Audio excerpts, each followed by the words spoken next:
This is Old Spice College Lacrosse. And when you play lacrosse at Virginia and Syracuse, this is the game you cannot wait for, as the fastest sport on 2 feet gets a little bit faster when it's the Orange and the Cavaliers. And tonight, it's number 1 against number 2. Hello and welcome to the Carrier Dome. I'm Eamon McEnany along with Quint Kesenick. Paul Carcaterra will join us from the field momentarily. And Quint, there are many good and historic rivalries in the sport of college lacrosse. What makes this one so unique? Hall of Fame caliber players, games with big-time implications and style. This game is played at hyperspeed. It is fan-friendly and entertaining. Now for Virginia, the strength, offense. Syracuse, defense, and both teams have 2 of the best players at their positions in the country. Well, Steele Stanwyck for Virginia. He is the conductor of the Cavalier offensive symphony. Great vision, gifted hands. He is selfless. He makes his teammates better. 7 points against Stony Brook. For his career, he's averaged 3.5 points per game. His overtime goal against the Seawolves is why Virginia is still undefeated. Joel White, a dual threat. National Midfielder of the Year. Watch the takeaway check. He is a turnover creator, active stick, fleet feet. Disruption is his calling card. He is also an offensive threat. And he will be involved in the marquee matchup in this game against number 1, Shamel Bratton. Now let's check in with Paul Carcaterra down on the field, who's standing by with Syracuse head coach John Desko. Coach, strength on strength. You have Joel White on defense. Virginia rolls out Shamel Bratton, the most explosive midfielder in the game. What do you expect out of this matchup? Well, I think you're going to see people running up and down the field. 2 great athletes, probably maybe the 2 best athletes in the game of lacrosse today. In a dry surface here in the Carrier Dome, no rain, no snow. Let's go at it. Let's have some fun. Thanks, Coach. There it is. Let's go at it. Let's have some fun. Now let's take a look at our impact players brought to you by Warrior. Steele Stanwyck, 4th in the nation in points per game. Shamel Bratton, the most elusive midfield dodger in the country. He is Kemba Walker with a lacrosse stick. Chris LaPierre, the human clear, a one-man band. He'll face off, play defense, play offense. He's a beast. For Syracuse, Jojo Marasco wears number 22. Explosive sophomore is unpredictable. He's the Orange's best penetrator. Jeremy Thompson, instant offense off the face-off. And Joel White can run all night. 78 ground balls a year ago. Virginia comes in 4-0. Syracuse 2-0. A great crowd on hand tonight at the Carrier Dome. They told the fans to arrive early. Message delivered, message sent. Virginia, coached by the Hall of Famer Dom Starsia, 7 wins away from passing our colleague Jack Emmer for the most career wins all time at a Division I lacrosse school.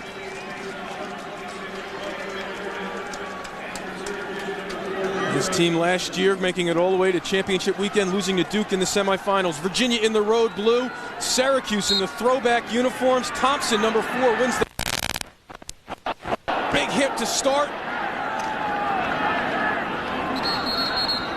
And I believe a Syracuse player came out of the box before there was possession. And I was wrong. So Syracuse ball first. This is White. Finally, McDermott decides to pick him up. This face-off trio for Syracuse. Dangerous when they carry in. Look at White there drawing the double team in the slide. This is Thompson. Now Thompson will wait.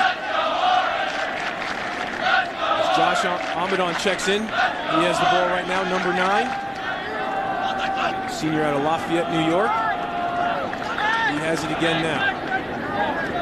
This is the first midfield group, Jovan Miller, Josh Amadon, and Jeremy Thompson with the ball.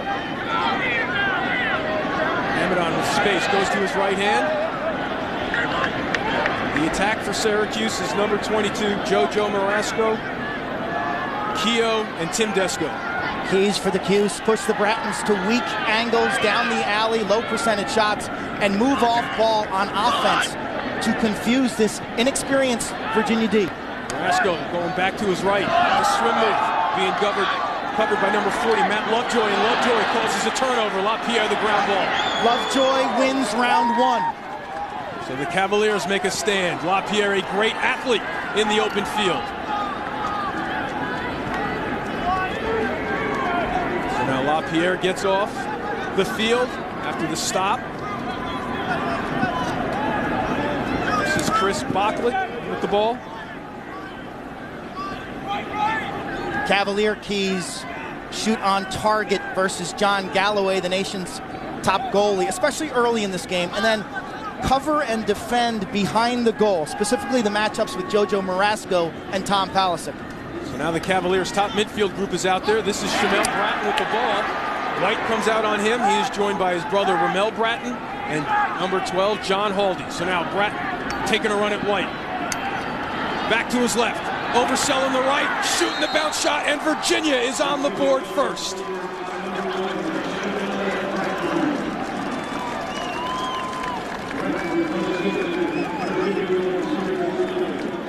Historically, when Shamel and Ramel get off to good starts, look out. He's a left-handed player. The rollback is there.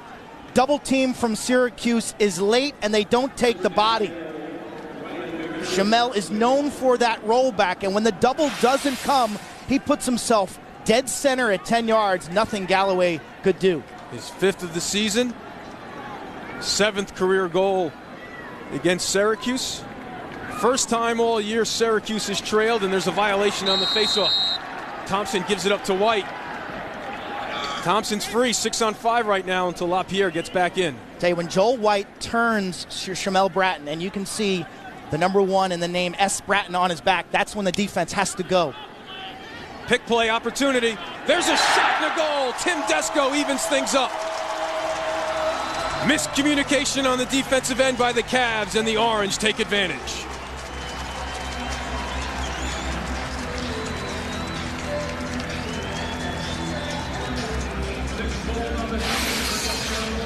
The coach's son, a little pick set by Marasco, effectively blocks both defenders right here. Communication, an issue. Simple two-man game leads to a high percentage shot from Desko.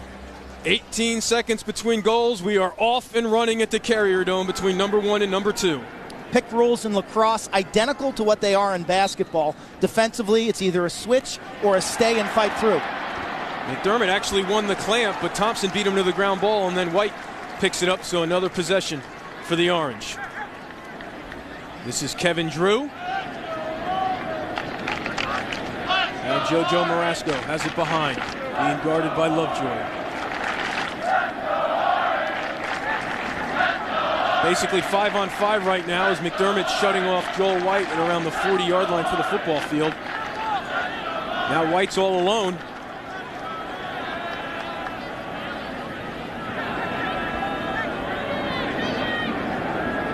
He drops it off to Steve Ianzito.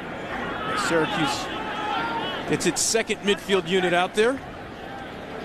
Jeff Gilbert on the field, number 2. And they'll be joined by number 27, Pete Coleman. Point of emphasis for John Desko when we spoke to him this week, trying to get some production from the second midfield. They have not done well this year, to say the least. Only 1 goal as a group. Conversely, the top midfield unit has 9 goals in 2 games. And here's a shot for Ianzito, high to high. He blows that one by Adam Gittleman, and Syracuse has the lead.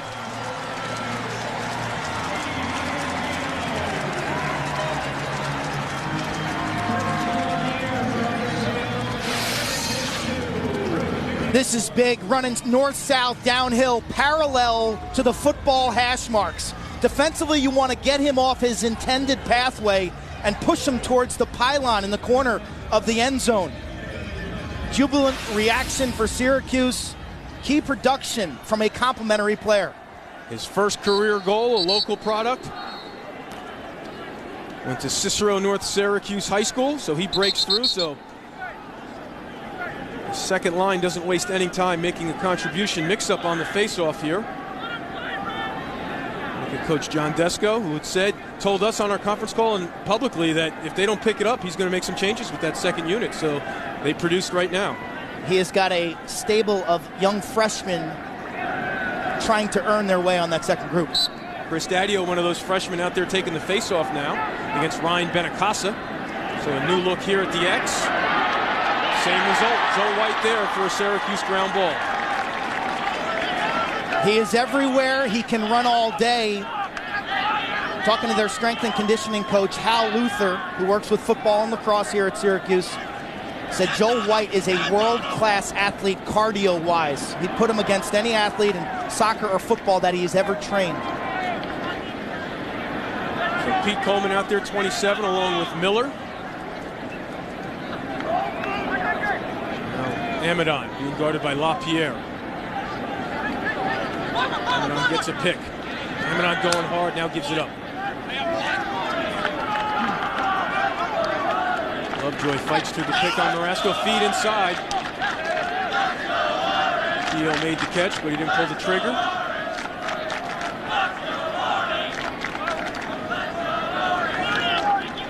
This is Coleman. There's a bounce shot just off the mark. Syracuse will retain possession. Virginia goalie Adam Gittleman, career record of 41-6, the most wins ever by a Virginia goalie. Unbeaten in 3 starts head-to-head against Syracuse and John Galloway. Did not start or play in the 2008 NCAA semifinal. Virginia's goalie was Bud Petit. Marasco back to the left hand, goes for some trickeration off the mark, and good hustle there by Virginia, so it'll be blue ball.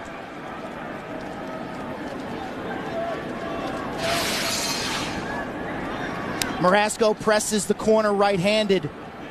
You see Lovejoy trying to lift and get under that bottom glove.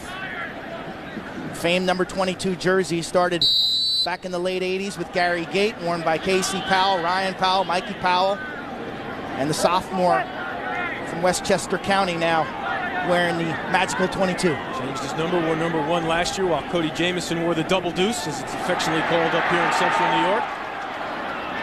Almost an unforced turnover there as the freshman Rob Emery runs it down.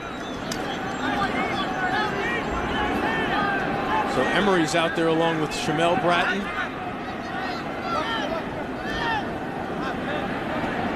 And Colin. Sort of a mixed unit here. Emery usually runs on the second line. Talented freshman out of San Francisco has the ball. This is Chris Bocklett. Coming off a 7-point effort against VMI. Now Briggs going at Kevin Drew. Feed inside, shot, goal! Mark Cockerton evens things up at 2.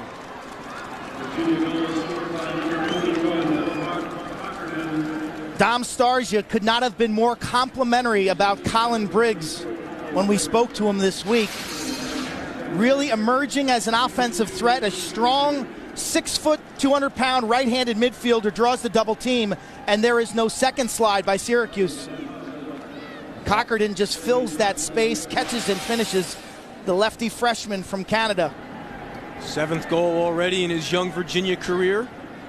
Ranked as the number 3 incoming freshman by Inside Lacrosse. His father, one of the legends in the game, Stan Cockerton, scored 193 career goals at North Carolina State back in the 70s. Here's Thompson. Feed inside, catch made, Desco again!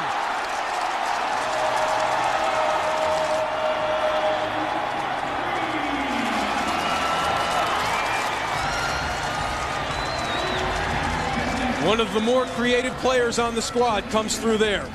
In an era of specialization where face-off players typically win a face-off and sprint off the field, meet Jeremy Thompson. Instant offense. He pops the face-off clean, carries in, draws the eyes of the defense. Desco does the rest. Thompson is a huge matchup issue. Desco has shown a flair for some fancy finishes over the last 2 years. He certainly has. Last year's goal against Princeton at the Big City Classic, one of the goals of the year, if not the goal of the year. But now a face-off opportunity for LaPierre in Virginia. Good transition defense by Syracuse. 12 seconds apart the last 2 goals. Last year, Jeremy Thompson was involved in 5 goals in 7 seconds or less. 1 this year against Denver, scoring right off the face-off in 6 seconds. Interior defense for Virginia against Keogh and Desco. I mean, you've basically got to be holding their jersey, grabbing their stick right in their grill. John Haldy gives it up. Bockley. We have not mentioned the name Steele Stanwyck very much as he's about to get the ball. John Lade ready to pounce on him. So here is number 6, Stanwyck, the junior out of Baltimore. Being guarded by an All-American defenseman, John Lade. I love Lade's game. He's an absolute tenacious worker. Nice feed. Bockley made the catch, but fell into the crease and didn't get much of a shot off of. Let's go down to Paul Carcaterra. Well, Eamon, Tim Desko decided to come to Syracuse and have the opportunity to play for his father. Plenty of doubters outside of the program. Tim mentioned the behind-the-back whispers were pretty bad the first couple of years. He's proven now he's one of the team's top scoring options, obviously has a flair for the dramatic with highlight reel type goals.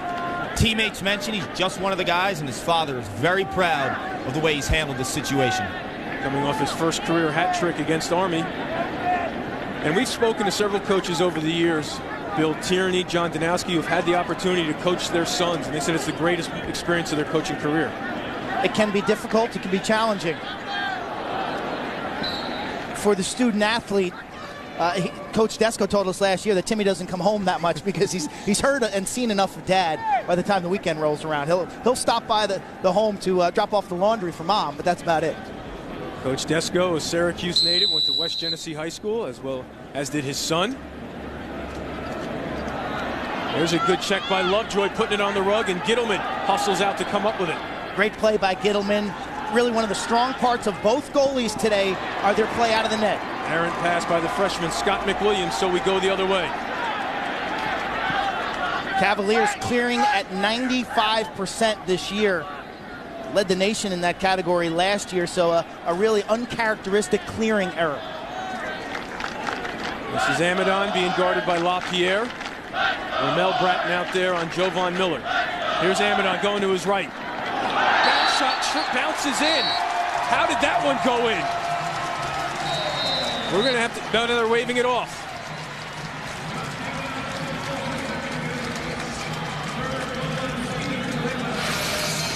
His goal's going to stay. Amadon, Major League Lacrosse draft pick. Bounce shot just goes off of Clement's head.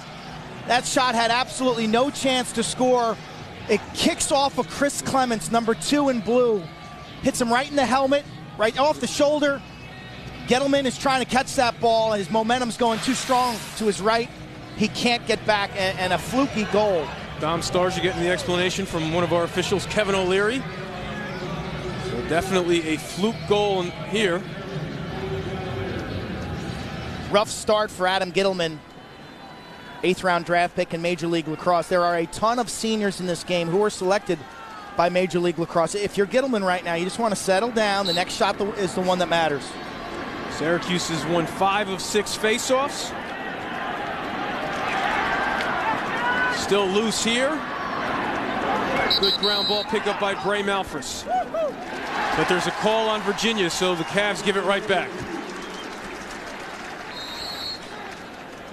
Quint, what adjustments can Dom Starsia do at the X right now with Syracuse dominating that ground ball situation? Well, he has options. One thing Virginia has are a bunch of face-off specialists. They have 3 guys, Ryan Benincasa. You've seen McDermott. You also have Garrett Ince, and Chris LaPierre can take face-offs as well. So besides just the draw, though, you got to find number 11 in Joel White, and you got to run him off the ball. You just need better effort. If I'm Virginia, I put my best athletes on the wings, Ramel and Chamel, and I let Chris LaPierre scrap, or I think Benincasa may be the ultimate guy today because he's the most balanced of their face-off specialists. This is JoJo Marasco.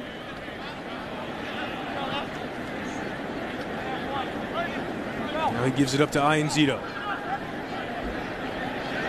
There's a lefty shot high. The Ianzito looks the part. 6'1", 207, Cicero, North Syracuse. Here's Coleman being guarded by Ramel Bratton, number 3. Coleman out of New Jersey taking a run at him down the alley.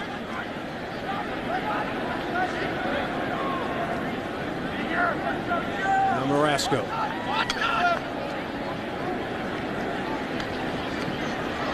Marasco falls down, Lovejoy all over him. Marasco feed inside to Keogh. Good defense by Virginia, forcing the ground ball. Now LaPierre. 3rd turnover of the game for Syracuse. LaPierre being guarded by Ianzito. Ianzito's got a little injury, something going on with his right hamstring. Chamel's out of the box, hits the pipe. That one was a laser. Good job by McWilliams to hustle to the ground ball, but again, there's that man, number 11. But it'll be Virginia ball. Joel White happens to be there because he is substituting and waiting for the midfielder. Just a left-handed blast from 12 yards that nobody is going to keep up with. John Galloway did not react until he heard that one hit the pipe right next to him. That one was cooking. Shamel, a little snake bit shooting so far this season, shooting around 20% as a team. Virginia shoots 34%. Selected by the Boston Cannons in Major League Lacrosse. 4th overall pick. This is Cockerton giving it up to Stanwyck.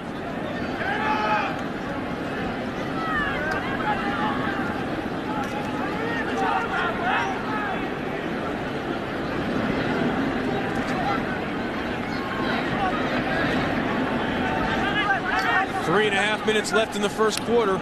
Number 2 Virginia trails number 1 Syracuse, and they throw it away. And Clemens went offsides going over the line.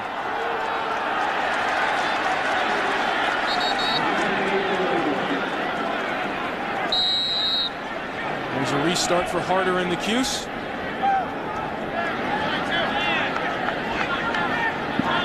Kevin Drew with the ball. A very fortunate whistle for Virginia as Marasco and the Orange were off to the races. Now, why'd they blow the whistle? Because when he went offsides, there was no possession? Yeah.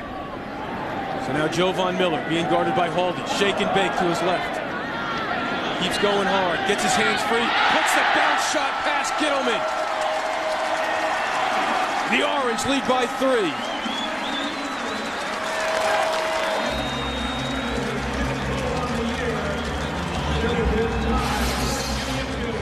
Senior class getting it done. On a national scale, Jovan Miller is one of my favorite players because his game doesn't have boundaries. Ground ball play, defense, offense, and you talk about improvement over the course of a career. He is just such a focused young man on improving as a lacrosse player. Jovan Miller and the Cuse up by 3. There's a timeout on the field. We'll be back to Syracuse right after this.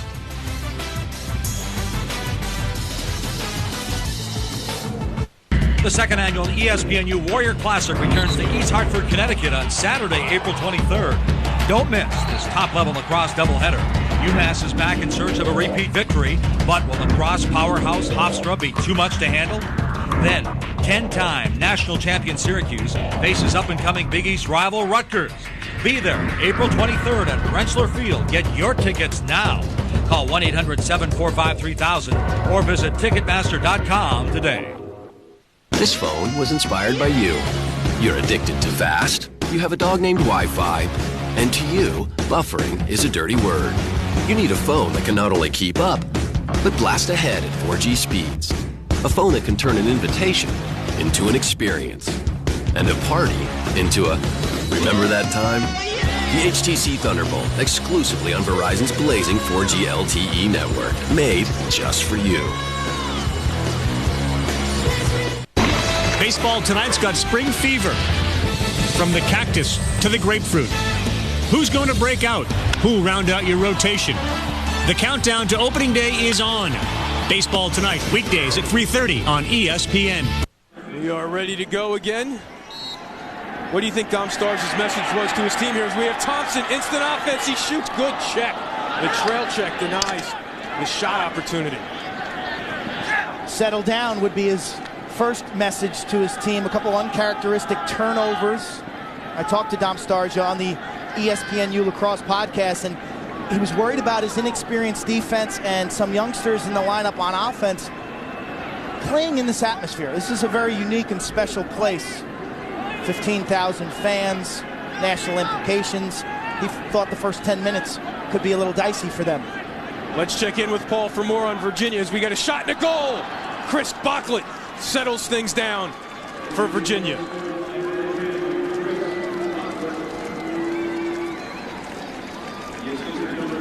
If you're a young player and you watch our games on ESPNU this year, focus on the shooting motion and fundamentals of a guy like Chris Bocklett. I believe Ramel Bratton draws the double. Bocklett steps out towards the ball, meets it, jump shot seamlessly, singes that lower corner. And that's as smooth, as accurate, and as fundamentally sound as you'll ever see. He now has 16 on the season. For more on Virginia, let's check in with Paul. Well, Coach Starsia was pretty fired up during that timeout. He addressed his team, told them relax, play defense, make sure you're collapsing on the midfield dodgers of Syracuse. We're seeing success for Syracuse up top with guys like Amadon and Miller and Ianzito all scoring on midfield dodging goals. He wants help from the defenders and to come early and collapse. There's a good double team by John Wright, forcing a ground ball. Stanwyck, though, there to pick it up for Virginia. Under 2 minutes to play here in the first quarter. Very valid points by Coach Starsia. 3 unassisted midfield goals. The Amadon goal kind of fluky, but the Jovan Miller goal maybe a little more disconcerting. He's a natural left-handed player. You gave him his strong hand. You didn't get a double there. Briggs with the swim move keeps it going, draws the flag. Virginia will play on until the ball comes out of the box, as Shamel Bratton could not pick up the ground ball. So good aggressive take there by Colin Briggs, and we'll see Dom Starsia's extra man unit. As we see Steve Miller make the call. He'll be hold for 30 seconds. 32. Dom Starsia's extra man unit has been excellent so far this year, Quint. That's an understatement. 13 of 16. 81% in 4 games. Briggs leans in. He cannot be stopped by a short stick, and teams are eventually going to have to start shifting the pole on Colin Briggs. There you see Emery, the freshman out there. He's got one of the best shots on the team, if not the best shot on the team.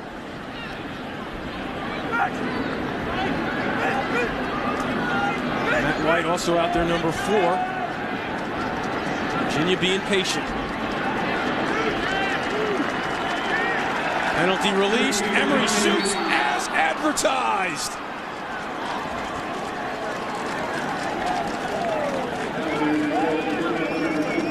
I could not believe what I was seeing yesterday in Virginia's shoot-around. Penalty had expired, but Virginia maintains their poise and patience. And watch Emery. This kid is an absolute future superstar. High heat, little sidearm, gets the full body torque. Look at that wrist snap from St. Ignatius in San Francisco, an emerging hotbed out west. Tall and thin, reminds me of a young Josh Sims, who was the star for so long at Princeton. Alex Capretta at Princeton, Roy Lang at Cornell, also products of the San Francisco school. Now Clemens going the other way for Virginia, still has it as he gets hammered by Lade. So Virginia has turned the tables now, and the Cavaliers have the momentum.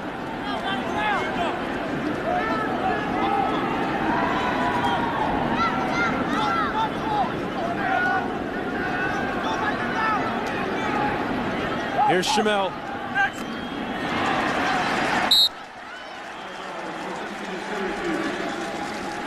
Too many unforced errors by the Cavaliers. Amazing that the Brattons now have combined for 120 career goals between the two of them, and only 3 times has the assist come from the twin brother out of 120 career goals.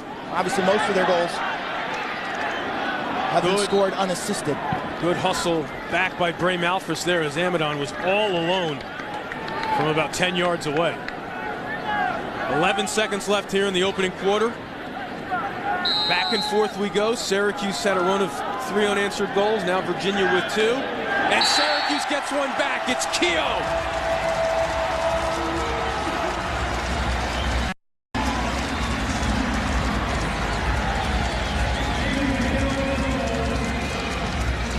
This is an example of tremendous game management by Syracuse's offense. Marasco glances up at the clock. 11 seconds to go. They do a little pick inside. As I said earlier, Virginia's interior defense has been just a little lax, a little too much space for guys like Desco and Stephen Keogh. The Canadian can catch and finish. One of the best finishers in the country, as you saw there, over 100 career goals. This face-off is won by Syracuse, and that'll do it for the first quarter. So far here tonight, number 1 against number 2, living up to the billing. Not a fun night so far for the goalies. Tim Desco and the Cuse with the 2-goal lead, but Virginia can score in bunches. The second quarter coming up, and this one's bringing up memories of one for the ages. We go back in time to look at a high-scoring affair in this rivalry.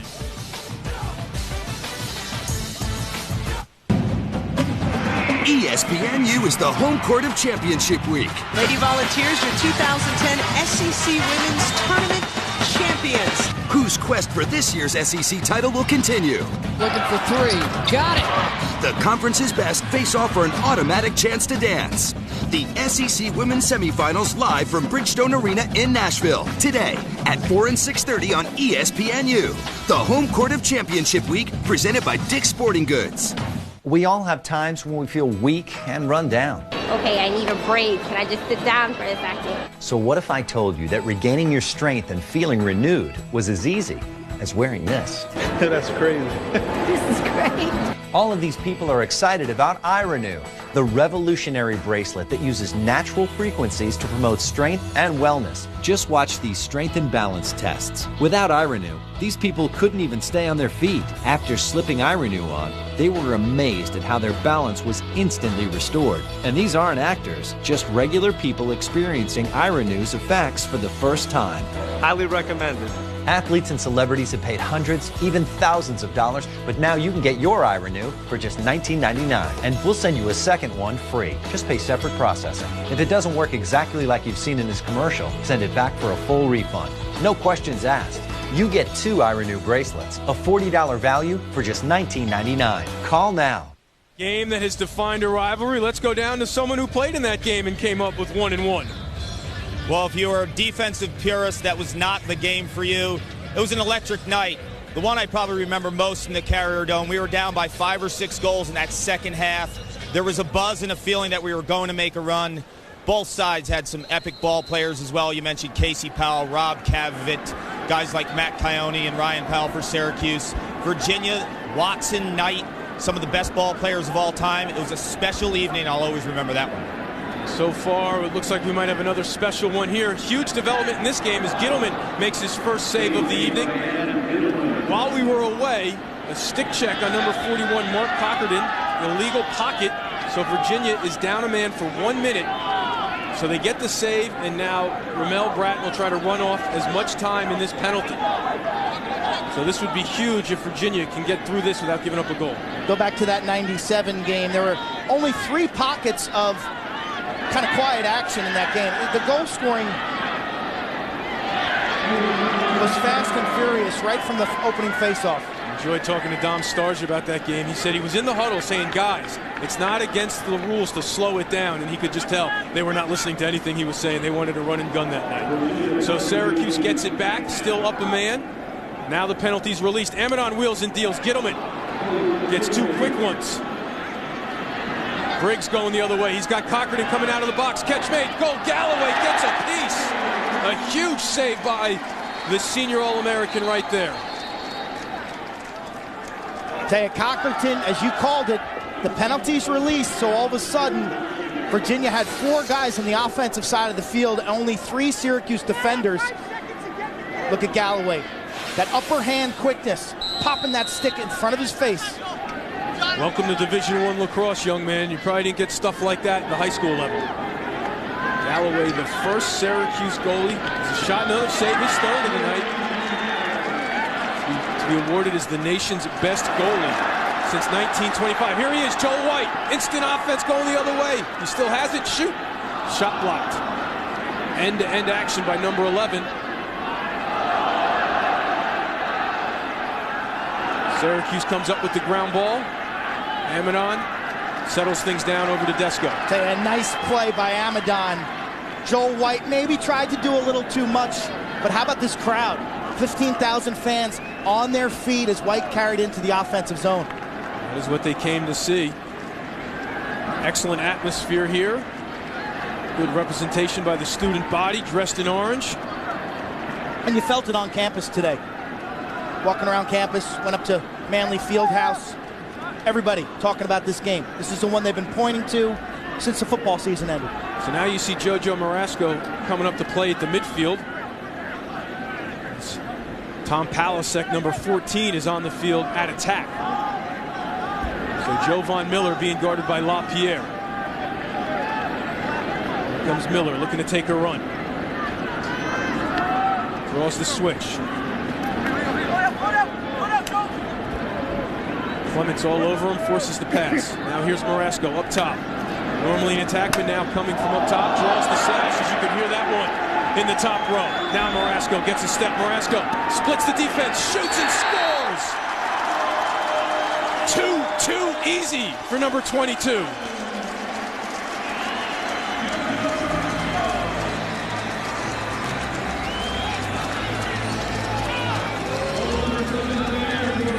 Creative, explosive, and unpredictable. He told us, as you see the referee making the call, Jojo Marasco told us yesterday at practice when he's carrying in from up top or the wing, he's thinking for himself. That's where he's most comfortable, generating his own shot. Watch this change the direction, eyes up. He's got the strength, the power. There should be another foul right there. That was late and high. Marasco does it all himself. He's the right.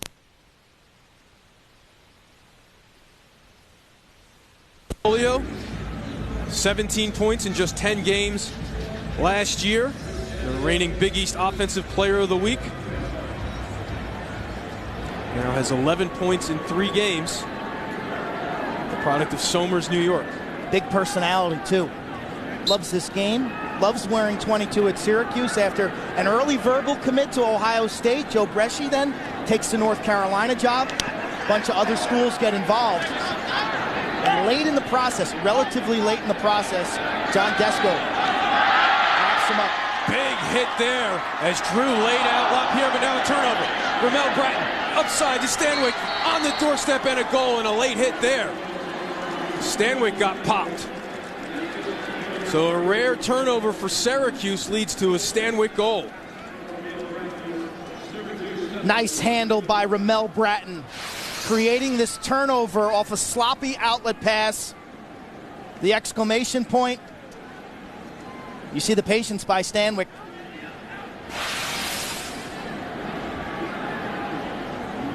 So maybe not as easy as the game winner against Stony Brook, but certainly taking advantage. And you see the good sportsmanship. Laid the senior. Stanwyck understands that that wasn't intentional. His flopping there may have been trying to draw the foul. There's a mutual respect, tremendous mutual respect.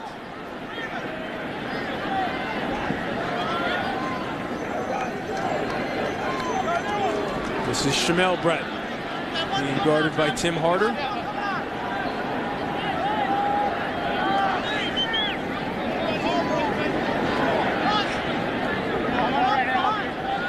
So a man down goal for Virginia. Makes it a 7-5 ball game as you see Shamel Bratton running around, trying to avoid the double team. To run off all of this penalty on Bray Malphus for the slash. Under 11 minutes to play in the half. Shamel's going to back it up in no rush. Gets above goal line extended, hit the pipe. That's 2 pipes now for number 1.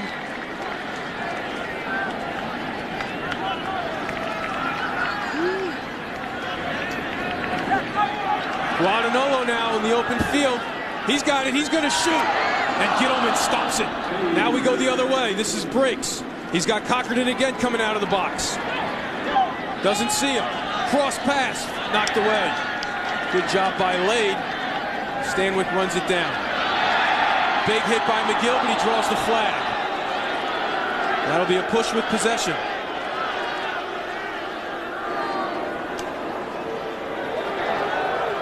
So an extra man opportunity as Kevin O'Leary makes the call.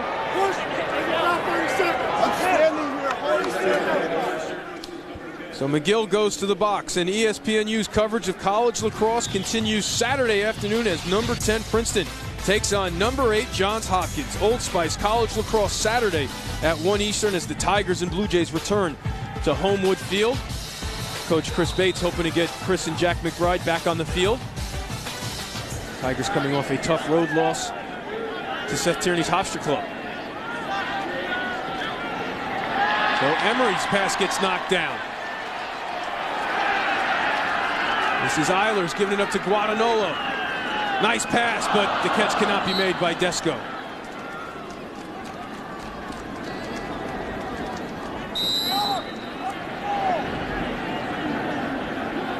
So Virginia will be unable to take advantage of this extra man opportunity as White gets into the box. Matt White, number 4, sophomore out of Ridgefield, Connecticut. Now Schimmel being guarded by Jovan Miller. It looks like he wants to line him up and take him to the rack. Two of the best athletes in the sport. Who's ready to support? Who's ready to double if you're Syracuse? Doesn't give him time to come. Quick release. Low to high. He has 2. It's early March, but so far, team defense sold separately in this ball game. You could sense this play coming a mile away. Bratton posts up against Jovan Miller. If he's at that hash mark, you've got to flush him and make him a passer. Gets to his strong left-handed shot. A pair of future pros, just too easy for Schimmel Bratton. You want to make him a passer when he has the ball on the wing. Great camera work on that shot as Virginia pulls within 1 with 9:21 to play. When we come back, we'll look around the country at other college lacrosse headlines. It's number 1 leading number 2 here at the Cuse.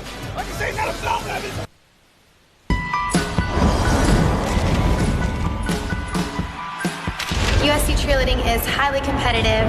I tore my ACL in April 2010. I also damaged my meniscus and had to have reconstructive surgery, and that was a huge life-changing experience. It made me appreciate the sport and appreciate the ability for me to bounce back, and it's awesome to be back.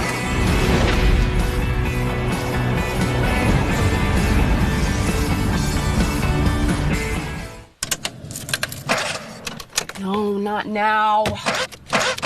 Nothing's worse than a dead battery. And nothing's more reliable than a Duralast battery. Duralast, proven tough, only at AutoZone. Meet Kate, mild-mannered mother of 2. Kate spent her days working at 2 low-wage jobs. Without higher education, Kate was always worried about her future. One night, while struggling to stay ahead of her expenses, Kate found the answer. By logging on to this website, she found hundreds of online and campus universities that helped her discover her future. They also had free valuable information, like a guide to grants and scholarships, and annual earning statistics for all degree levels. Kate also learned great study tips that helped her maximize her higher education. She discovered that getting a bachelor's degree can double her weekly income, and that college graduates on average can earn substantially more than non-graduates over a lifetime. So what are you waiting for? Call the number on your screen to start your education in a field you love. Call now and find the answers to your higher education future today. The 16-time champs are on the hunt for another Big East crown. Will anyone be able to shock the Huskies for a spot in the finals and an automatic tourney bid? The Big East women's semifinals, Monday on ESPNU. Face-offs are a team exercise. Wing play critical. Right here. White kicks it in. Big hit by Gittleman, and Malfors comes up with it, so Gittleman gets called for a penalty. Must have been a cross-check. I think he led with the stick. Coach Desko thinks he wanted to play on, so Gittleman will serve the penalty. So number 18, Rob Fortunato, will most likely go in. That's twice in the last 2 minutes that we've seen pushes from behind with possession. McGill ran over a Virginia offensive player. This is a ground ball scrap. This is a playoff quality ground ball scrap. Watch Joe White, little soccer background, and pays the price on the sideline. Keeping that ball alive. Gittleman with the push. Fortunato played the entire Drexel game. Played very well. This is Desko.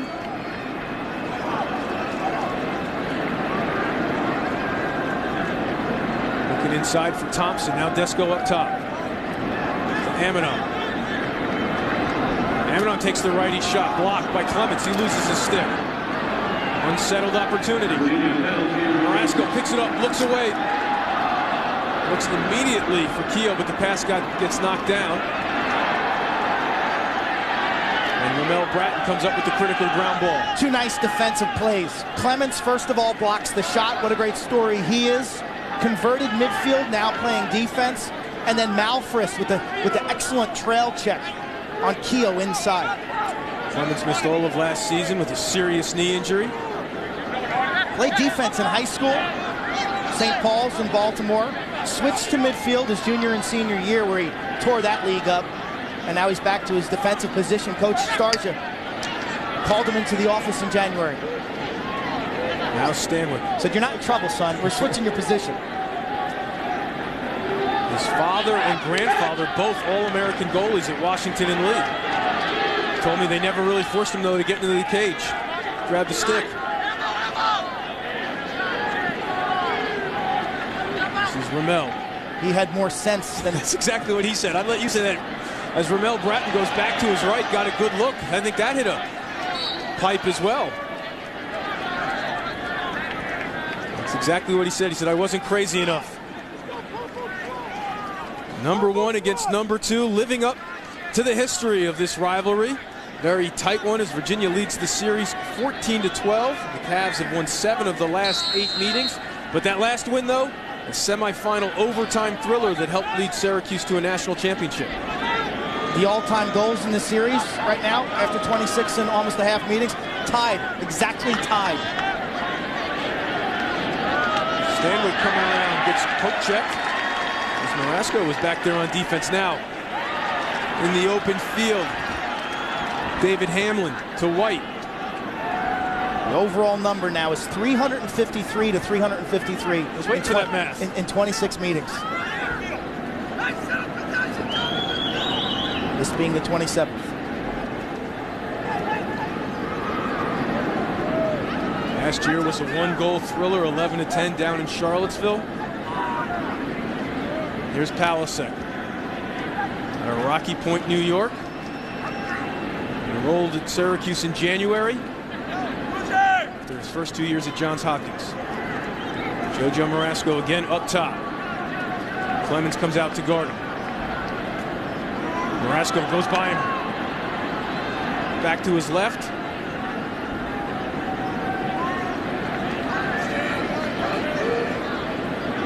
Let's send it down to Paul Carcaterra. On that last timeout, Coach Desko emphasizing better shooting, efficiency, canning in close shots, really telling his players, change your levels. If your stick's high, shoot low.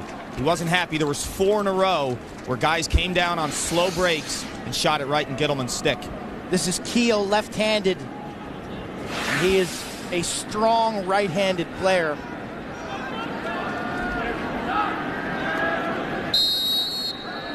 Got a little Mohawk action going for this game. A thinner, more fit Stephen Keogh this season as well. Was very proud of that yesterday at the walkthrough. Very excited to tell us he's dropped about 10 pounds.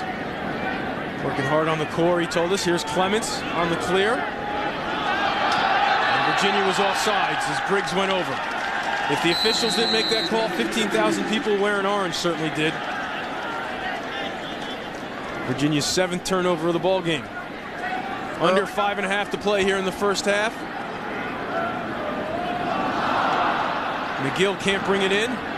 Good pop there by Keogh. But he draws the whistle. Bachlet up ahead to White.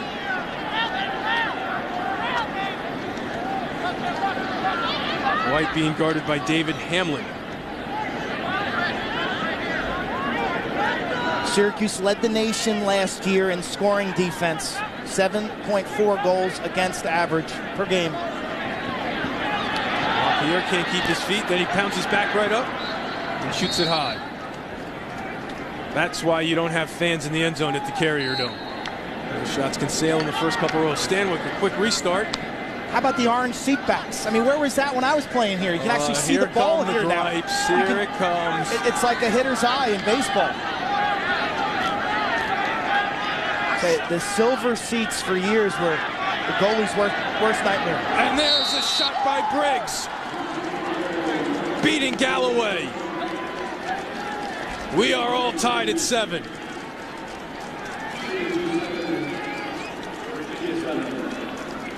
Briggs is now a force to be reckoned with after dealing with a foot injury early in his career.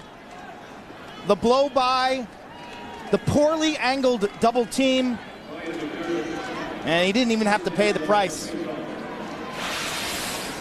Briggs from Rhode Island. His fourth goal of the season. He had 10 a year ago. Product of Bishop Hendricken High School in Rhode Island.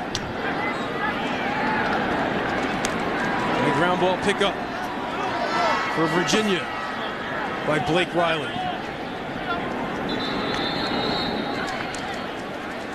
So Virginia takes a timeout with the key possession here. All even at 7 with just over 4 minutes to play. India, let's go, let's go, let's go. Get one more.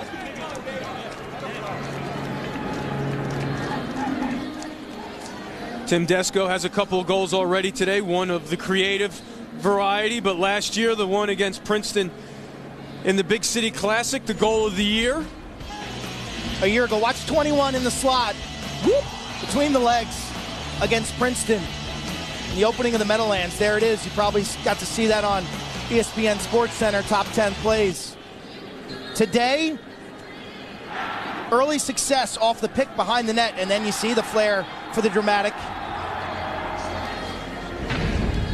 You know, a player like that who spent his whole life coming to the Carrier Dome and seeing the Gates and Marichek and the Powells, you know he's learned a thing or two from watching all that creativity. And that's what has always been notable about Syracuse under John Desko and Roy Simmons, is a flair for the love of this game and being creative, trying something new, being innovative, and kids love it. One of the players of that one of the products of that system, Paul Carcaterra. Desko, he's actually a ball boy, would travel with us when I was a senior. I broke my stick mid-season in practice, and I was not too happy. When you get a stick as an offensive player, you love it, you want to hold on to it. Tim Desko actually gave me his stick. He had a nice one strung up, newly fresh right out of a store, handed it to me. I used it the rest of my senior year. Every time I see him, I always thank him for that gesture, and it's a funny little twist. Tim Desko, always a big fixture on the sidelines. His mother was always with us as well. Very family united type situation here at Syracuse, and Timmy Desko, big piece of that. There was a good article this week by Dave Ramey of the Syracuse paper, who mentioned that for Christmas, Tim received a framed picture of that goal against Princeton. So I asked Coach Desko who gave it to him. Very quickly, he said, his mother. I said, I'm not going to give him a picture of that.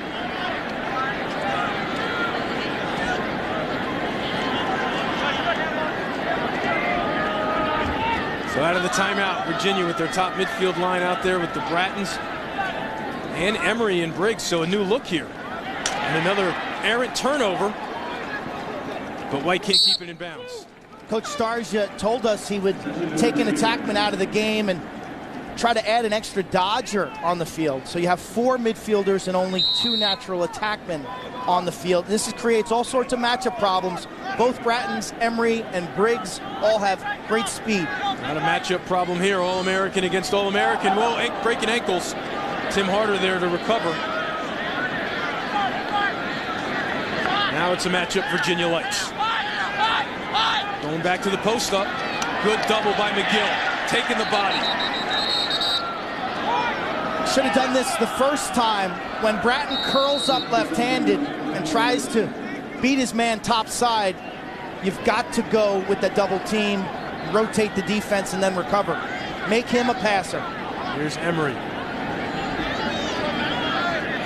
There's Stanley. Feed inside, catch made, shot and a goal. Bocklett pays the price, but Virginia has the lead.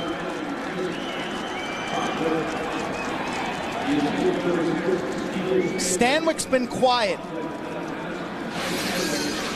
but here he presses the matchup and gets the eyes of the defense. Bocklett, you talk about a guy who's a nightmare to cover.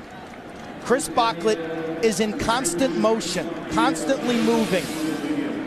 Galloway beat himself up pretty good after that ball went in the net. Bocklett at one point in his career had 6 straight hat tricks until the Stony Brook game. Bounced back to have 6 goals. LaPierre can't get the shot off. Had 6 goals against VMI, so he made up for it. As Syracuse will now take over. Virginia starting now to turn the tables on the face-off.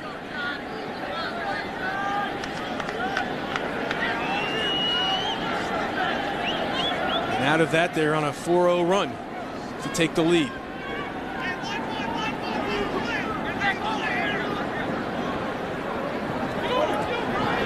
Guadagnolo goes over. Gets it to Thompson.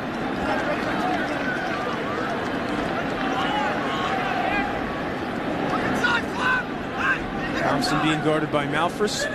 Gives it up to Palasek, who now draws Lovejoy.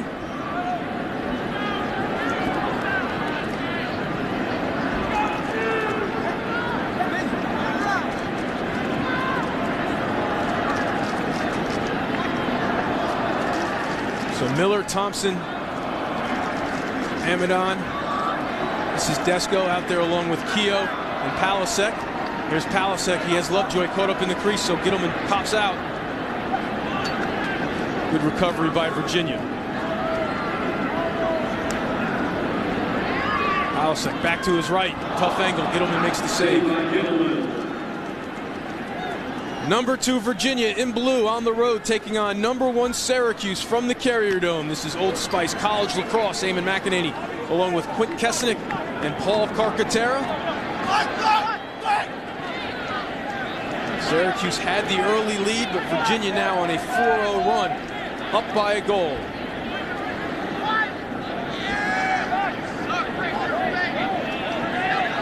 The 27th meeting all-time between these two storied programs. They are separated by just 2 goals in those meetings. The Syracuse senior class looking for their first regular season win. Huge asterisk next to that one against Virginia because they did knock them off in the postseason. Talking to Dom Stargia on my ESPNU.com lacrosse podcast. So this is a game we don't obsess about. Whether we win or they win, our long-range goals will remain the same.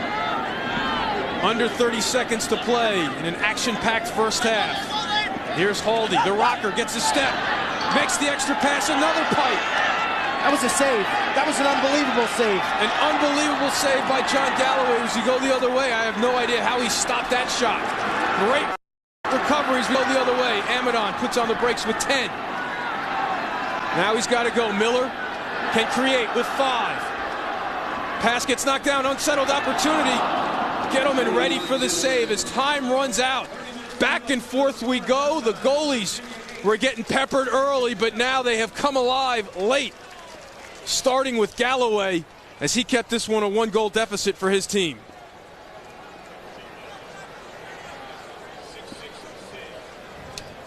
Coming up on the Warrior halftime report, Ned Crotty will take a look at split dodges on the Warrior Pro Session. We'll have a preview of next weekend's Conoco-Minolta Face-Off Classic, and of course highlights of an exciting first half in this one. And now let's go down to Paul Carcaterra, who's with Dom Stargia.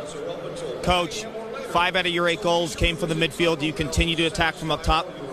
I think we do. Well, I think we have a little bit of a manpower advantage there. I think we certainly could try to get started there and see what happens. Obviously, we're not afraid to go through the attack, but I think we'll continue to come off the top in order to get us started.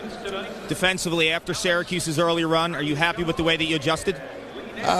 I don't feel like we ever really played there in the first half, and there were little mistakes at both ends. And early in the game, every mistake we made in the offensive end seemed to bite us in the defensive end, and there were little communication things on defense. You might expect that, kind of being a little frozen in a game like this early from our group there. I thought we loosened up a little bit in the second quarter. Did a nice job in transition defense because they had some opportunities and some extra man stuff that were able to hold them down. And so overall, I prefer not to have given up 7, but I thought we battled and I thought we started to kind of come together a little bit in the second quarter. Thanks, Coach. So Dom Stargia heads to the locker room up by 1. It could have been 2, except for a great save by John Galloway as the senior shows why he's an All-American. It's halftime of number 1 against number 2.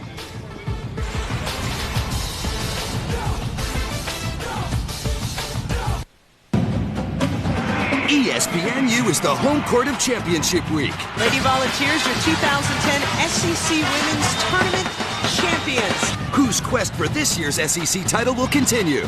Looking for three. Got it. The conference's best face off for an automatic chance to dance. The SEC Women's Semifinals live from Bridgestone Arena in Nashville today at 4 and 6:30 on ESPNU. The home court of championship week presented by Dick's Sporting Goods. Attention drivers, has your manufacturer's warranty expired or is it about to expire? Every mile you drive, your car is getting closer to needing costly repairs. How will you pay the hundreds, even thousands of dollars needed to get your car back on the road? Quick Auto Protection is here to help you with your financial needs. If your vehicle is less than 10 years old and has less than 150,000 miles on it, then we may still be able to offer you repair protection. Call now and we will connect you with one of our preferred extended protection providers. You choose the coverage and we'll tailor a plan to fit your budget. His transmission repair cost $3,300, but the owner paid nothing, 100% covered. When her car overheated, she called the shop and had her car towed. Just show your repair protection ID card and pay nothing. Repair costs are paid directly to your dealer or repair shop with no out-of-pocket costs to you. Save thousands in car repairs and keep your vehicle worry-free. Call 800-218-7368 and get a free quote from a nationally recognized A-plus rated provider. There is no obligation. Call 800-218-7368 now. Hi, I'm Mike Gleason inside the ESPNU studios. Thanks for watching ESPNU. For more information on this program and other ESPN sporting events, log on to ESPNU.com.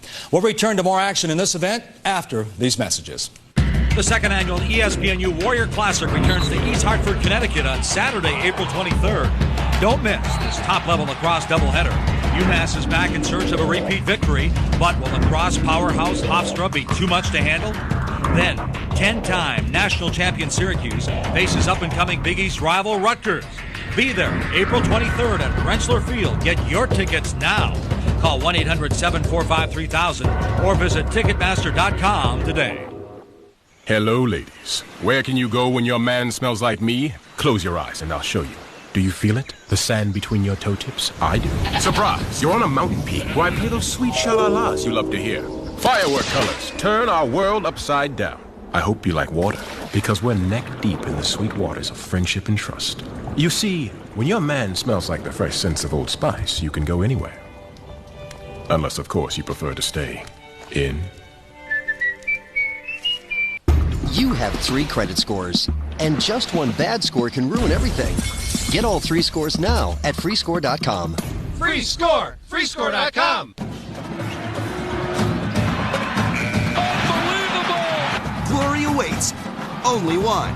The Big East Tournament first round live from Madison Square Garden. Tuesday at 7 and 9 on ESPNU. The home court of championship week.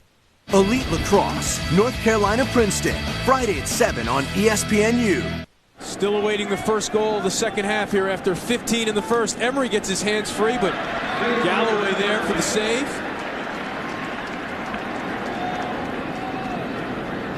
Quinn, I know you spoke to Galloway this week on your ESPNU podcast. Now he was the best clearing goalie. Now he's just simply the best goalie. He's improved his save percentage each year. As a freshman, 53%. Last year, he was right under 60. Great conversation with him. He is a perfectionist. His attention to detail is unmatched.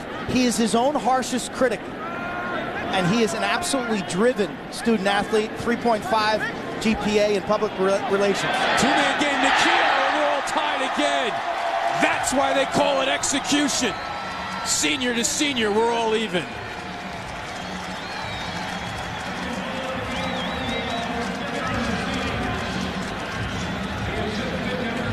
Charismatic Canadian sets a pick and then flashes to the goal. Communication error for Virginia defense. See the pick?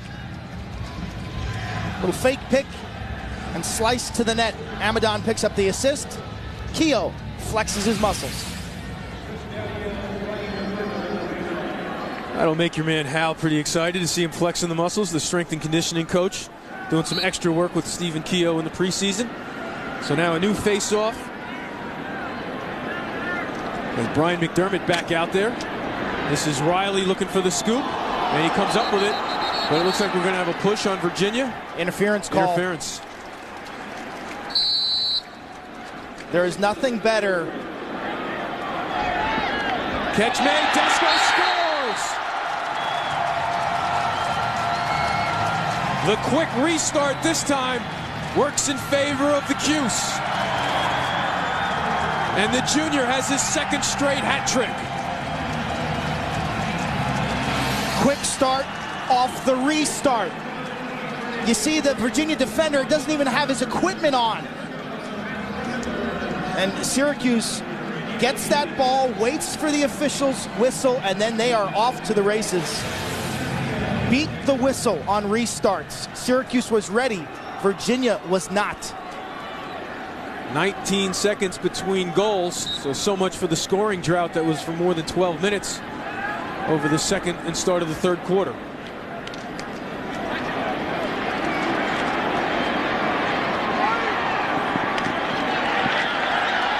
Here's Marasco, gets inside. And there's a big hit by LaPierre. The Shockers going to the box. And now McWilliams has something to say. I loved everything about Jojo Marasco except the finish. He likes his angles here. He gets underneath the defender.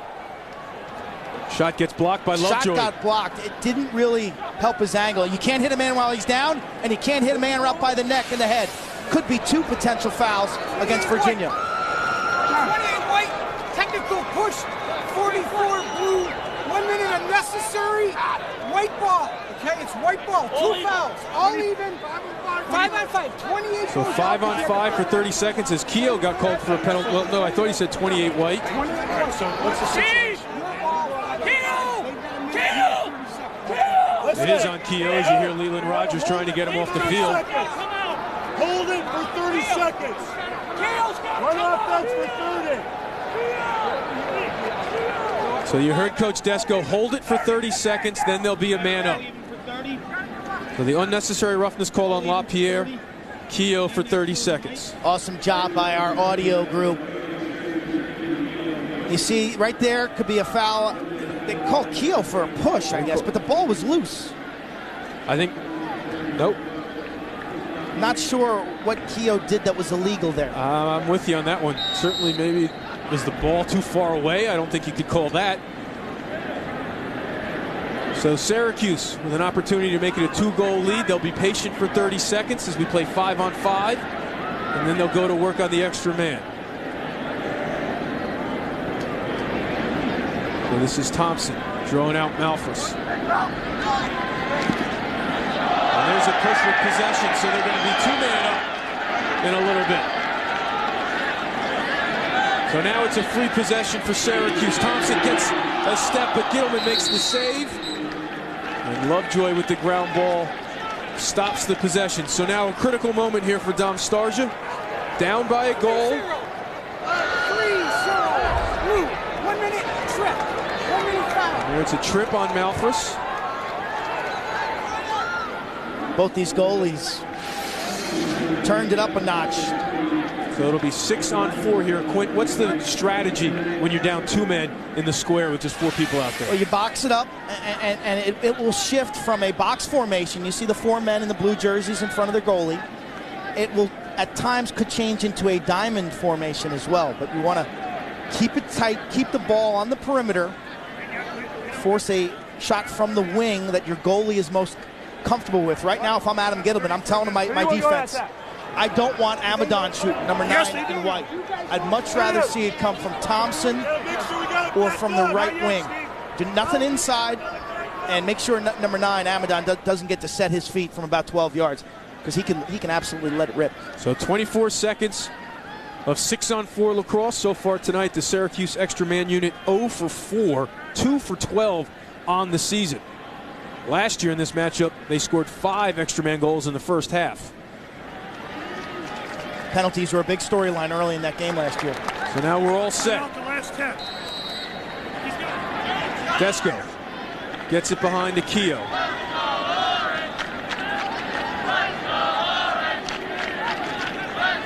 Amadon. Here's an opportunity for Desko. Good defense. Excellent job by Virginia.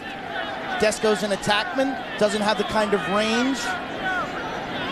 So 9 seconds left for the 6 on 4. Thompson, extra pass. Here's a shot. Not on Cage. Let's check in with Paul right now. Well, Quint, you mentioned when you're down 2, extra man here for Syracuse, 6-on-4. Coach Starja emphasizing stay home, no rotations, stay in the box, do not overcommit. So McWilliams comes out on Marasco, and Gittleman comes up with the ground ball. But a quick call, loose ball push on Virginia gives it back to Syracuse. So now the first penalty is released. So now it's 6-on-5 with Malfris in the box. JoJo sneaking along now. Desco gets another look, and Gittleman makes the save on the high-to-high shot. He saw that one. He's all the over way. that. And now we got an interference call on Keogh, so it'll be a free clear. After a slow start, that man right there, Adam Gittleman, has been unbelievable. 0 saves in the first quarter, 6 in the second quarter, and 5 already for a total of 11 stops. Gaining momentum. So the rivalry inside the rivalry, Gittleman and Galloway, the same class, both in New York State. Gittleman out of Cold Spring Harbor, Galloway out of West Genesee. Here's Briggs going hard to the cage. In high school, it was Gittleman who had the loftier reputation, made the U19 team, won a state championship, but in college it's been reversed with Galloway winning 2 titles. Stanwyck gets a step but can't get the shot off. Good ride there by Bachlet to force the loose ball. Blade scooches it across midfield. Virginia's going to have to get it back in the box at some point. But Virginia will take over. Syracuse will take over. The college lacrosse action continues on ESPNU as number 10 Princeton travels to Baltimore to take on number 8 Johns Hopkins. 1 o'clock Saturday, Old Spice College Lacrosse from historic Homewood Field. Joe Beninati, Jamie Monroe, and Jesse Schwartzman in the booth. Princeton brings their pairs offense, a lot of pick and roll game, and a very, very good defense with guys like Chad Wiedmeyer and John Cunningham into Homewood Field. Good check by LaPierre. The Blue Jays off to a very good start for Dave Petramala and that young team. Very impressed with what I saw from John Rannigan and John Greeley so far this year. It's only the first weekend of March, but that's still a critical game barometer for both teams because Princeton has a brutal early season schedule. Princeton, that game means an awful lot to the Princeton Tigers because of what they're looking at ahead on their schedule. North Carolina comes to Princeton North Carolina, on March 10th. Villanova, the most improved team in the country in Penn. Later in the year, they still have to play Syracuse and obviously Cornell. Chris Bates in his second year with the Tigers.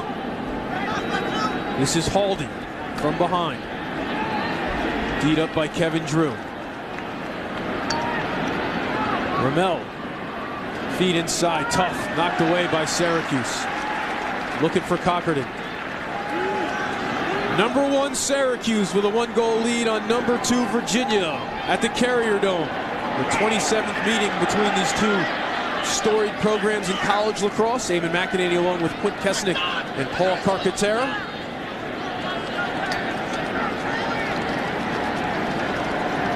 Several momentum swings in this game.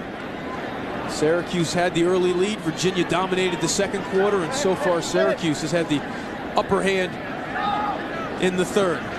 White gets checked by Bratton.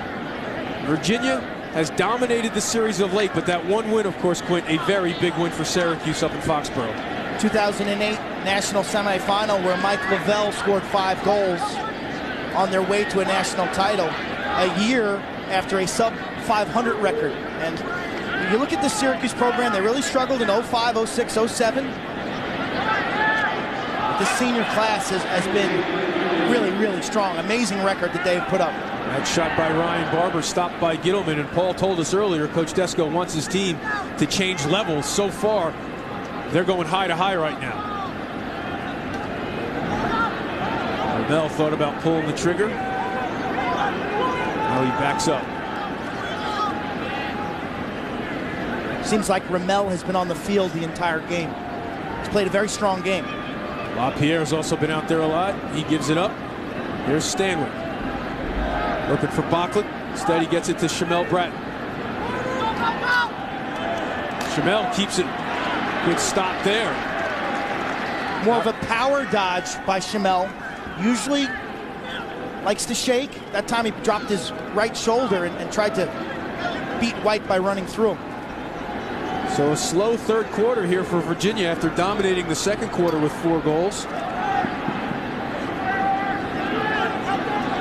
Lamel loses it. Gets it over to Stanley. Now Schimmel, duck under. Whoa, oh my gosh! Wow, what a worm burner. How did he get that off?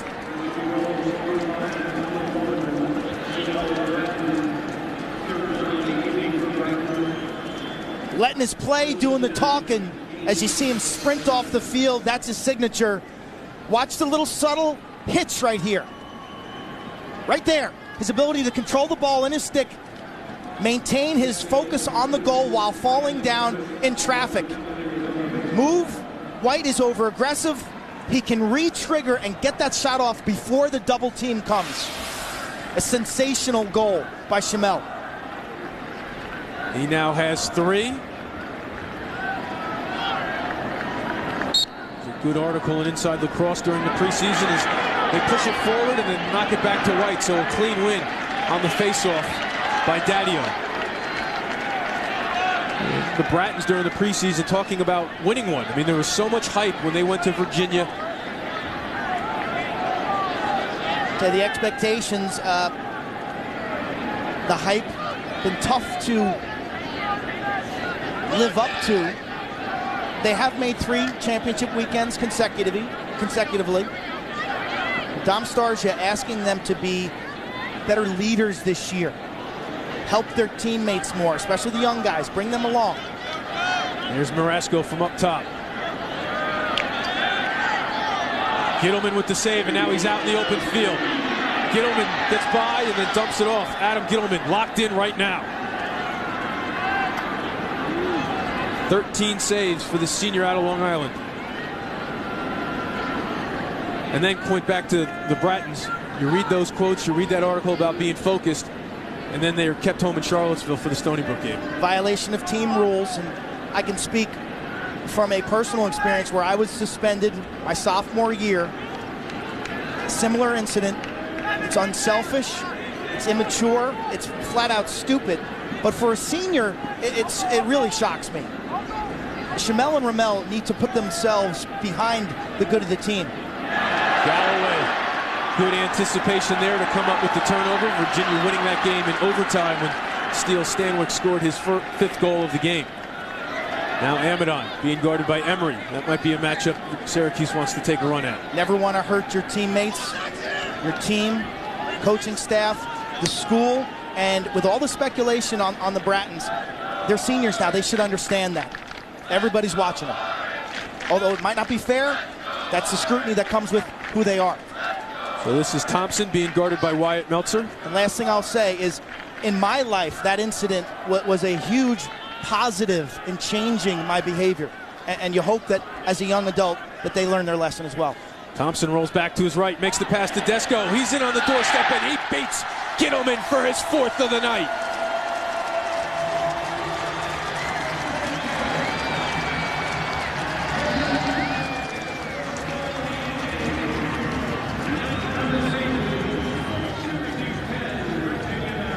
You wondered when Gittleman was going to have that momentarily lapse. Thompson draws a triple team, and the team defense behind it, the recovery phase is not there. Desko takes advantage of all the attention going to Thompson. Syracuse has the lead. Let's check in with Paul. Well, 2 of the best Dodgers on the field here tonight. Schimmel Bratton, number 1 for Virginia, number 22 in white for Syracuse, Jojo Marasco. The thing in common, they sell the defense to the opposite side. Both are left-handed players. They get the defense to commit to the right, and they get low and explode out, almost like a crossover in basketball, dominating the dodge with change of direction. Paul looking like he's ready for the alumni game afterwards. He's ready to go. These jerseys from his era, so he should feel pretty comfortable. Throwback jerseys tonight. Here's Harris. Shot, save, Gittleman. Keogh denied on the fast break. Another example of a Syracuse shot, no change of levels. Pretty easy save, stick side, eye level. Gittleman now has 14. His team is down by a goal. 3 minutes to play in the third quarter. Who's waking up tomorrow as the #1 team in the country? There's Schimmel back to his right. Now the swim move to his left off the cage.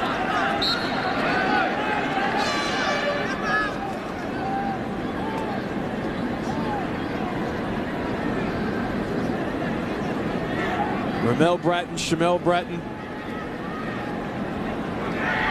and LaPierre, the midfield unit, out there along with Cockerton, Bocklett, and Stanwyck.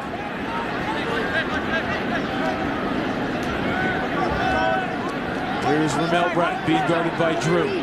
Now he finds his brother open in space. Good recovery defense by the freshman Harris. He's so bouncy. There's that change of direction. Back to his left. Gets it to his brother. Harris. Matt Harris has come alive here and giving Syracuse some quality minutes. Loved him last summer when we saw him at the ESPN Rise Senior Showcase in Orlando. From Illinois. He can flat out play. 44 in white. There's a run through a pick there on Stanwyck. No call. LaPierre driving in on Harder. Fans looking for a Ward. They appreciate the good defense. Feed inside. Stanwyck gets the shot blocked by Lade. So a good stop by Syracuse, and the crowd rises as one here at the Dome.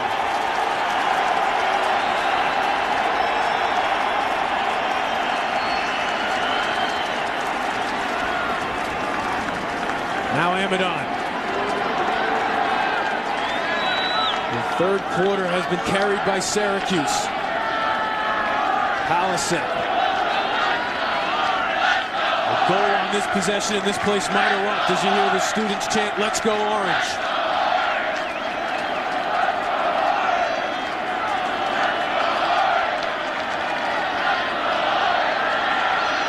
McWilliams all over Desko, no call. The freshman, and now there's a call. So Kevin O'Leary, closer to the ball, didn't make a call, but the other official, Steve Miller, did. So Syracuse will hold on to it. Under a minute to play here in the third quarter. #1 with the ball and the lead on #2.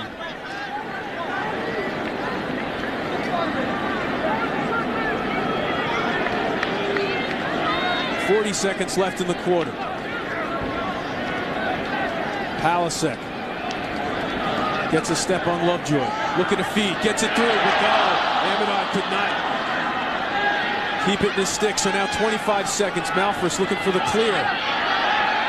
Good ride by Keogh into the middle of the field. That's a dangerous pass. Huge opportunity if Desko can come up with it. Good hit there. Marasco comes in with some contact. 13 seconds left. Now Desko picks it up. He's got Palasek. Palasek shoots. We heard a whistle. Yes, absolutely. Away from the ball. Interference. And now we're going to talk it over. Kevin O'Leary's got a penalty. Someone's going to the box. If I could read lips correctly, I think he said 2-1 White. Number 28 White. 1 minute unnecessary. So it's on Keogh, 28. You can sense the intensity, I hope, at home, because it's here in this building. The electricity has been raised a notch. Sloppy clear by Virginia. Quinn, is that too far away from the ball there on that hit on Bobby Hill? Not sure. Couldn't see the ball in the frame. The fans just saw the replay here. Keogh limps into the penalty box. So now with 6 seconds, what's the strategy for Virginia? They will hold the ball here. So that'll do it for a third quarter. Syracuse carries the action in the third quarter to take a 1-goal lead into the final 15 minutes. Will it be the final 15 minutes? Or will we have bonus lacrosse at the Carrier Dome? #1 living up to the billing, but right now the coach's son has 4 and his dad has the lead.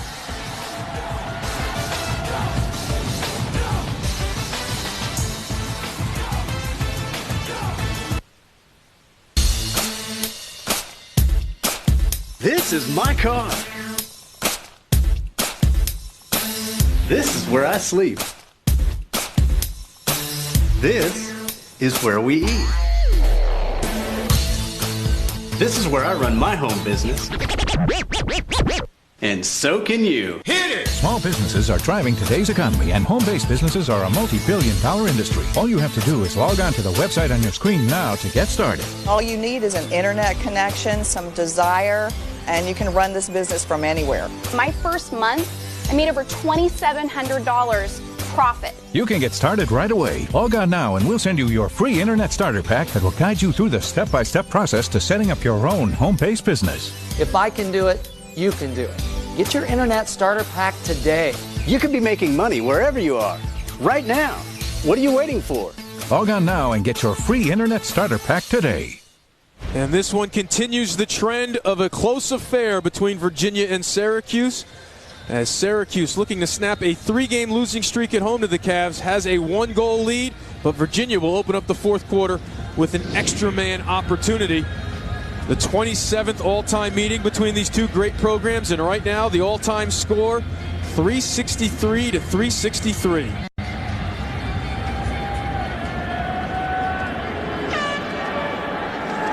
One-goal games have been the norm in this rivalry recently.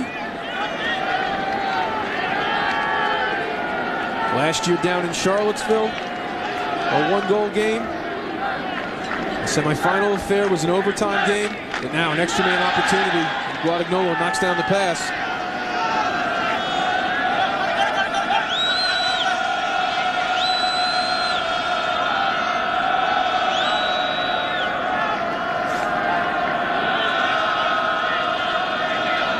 This is White. Pass knocked down. Guadagnolo, what a series. Two very active plays with his stick. Stick in the passing lane, twice deflecting the ball. That's all you want on your man-down team. 42 in White, that hand-eye coordination, air traffic control. Great defense. We would like to apologize for the audio difficulties that we've been experiencing here at the Carrier Dome. I think we have the kinks all worked out. And back to that man-down play by Guadagnolo. Coach couldn't say enough nice things about the senior, who his brother was a captain here, and he's worked his way up to the starting ranks. In typical Syracuse fashion, they develop players, guys who don't play much freshman and sophomore year. They give them a very specific role. They get some PT later on, and then they become starters and potential stars. Amanon lets one fly way off the mark. He's been quiet from outside tonight. So Meltzer, Emery, and LaPierre out there defensively at the midfield. See if they take a run at the freshman here with the senior Thompson. Thompson picks up the pace. Good switch and a check there. Meltzer goes for the check. Thompson driving hard. That's a goal. Determination and the late hit.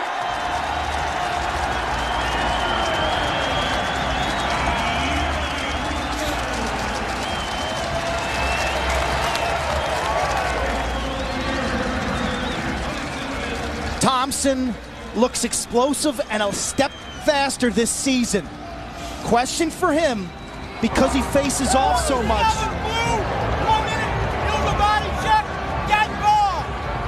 No face-off, that's right.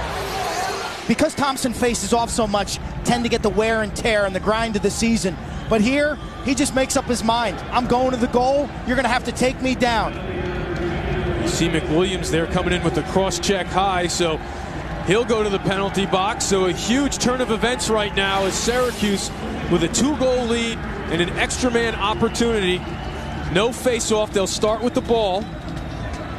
What an individual effort by Thompson,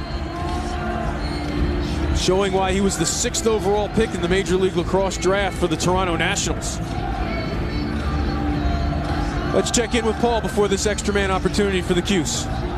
Well, if you look at all the penalty flags flying, this game is seriously physical. Both teams are getting after it, hitting after plays. A lot of chirping, too. When a player comes into the penalty box, both teams getting after each other from the restraining box area. Talking a little bit of smack down here. This game is pretty intense. Absolutely. So now The Syracuse extra man unit has not cashed in yet tonight. A goal here would be huge because a 3-goal lead in this ball game right now would feel like a 5 or 7 goal lead in another game. It's been so tight. 0 for 6 on the EMO for the team in white. This game has always been such a great barometer for both these programs. Played early in the year. Where do we stand? What do we need to work on? Who looks good? Gilbert gives it back to Amadon. Kind of a litmus test for both coaches early in the year. Thompson wants it up top. He's got it. He's going to work it back to his left. Shoot. Good check there. And Gittleman hustles to the end line. So great hustle by the senior goalie. Just a step faster than Jeff Gilbert. So now with 18 seconds left, Virginia will look to clear. You're in no rush here. No rush, 30 seconds to get it in the box, the new rules.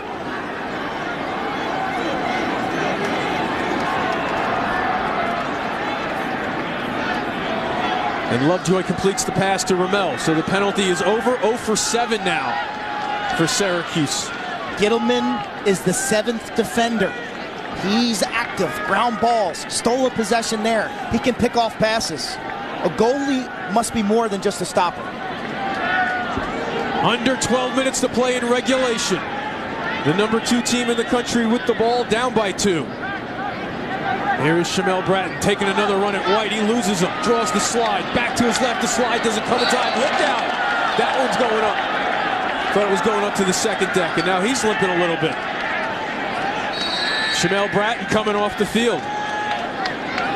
It's been a drought for Virginia, and now they trail by 2, and that's called a shot. So Shamel Bratton limps off the field, replaced by John Haldy. You see the training staff taking a look at him.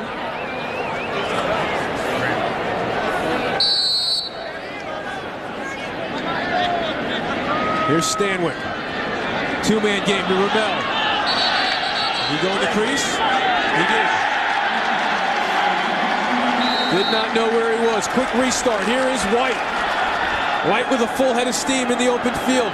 Wide open is Palasek. What a save by Gittleman. Now we go the other way. Could this be a 2-goal swing? Good transition recovery defense by the Orange. 14 saves for Adam Gittleman.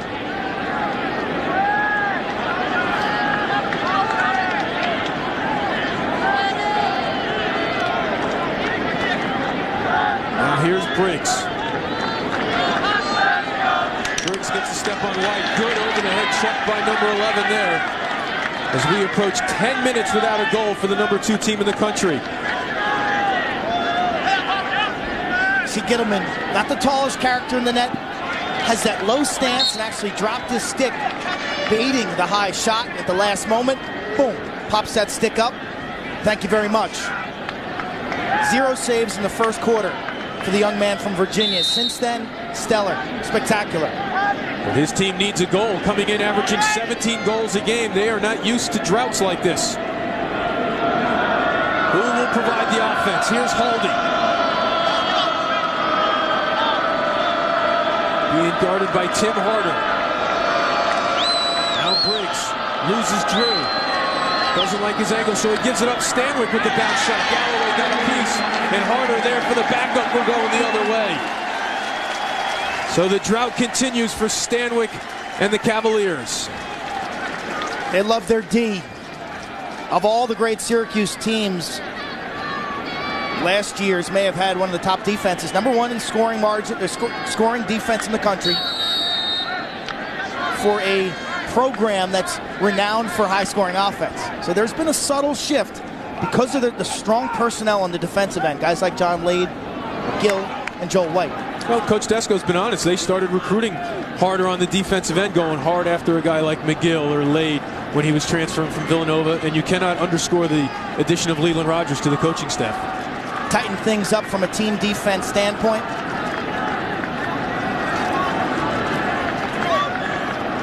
Syracuse looking to go up by 3 now with under 10 minutes to play in the fourth quarter.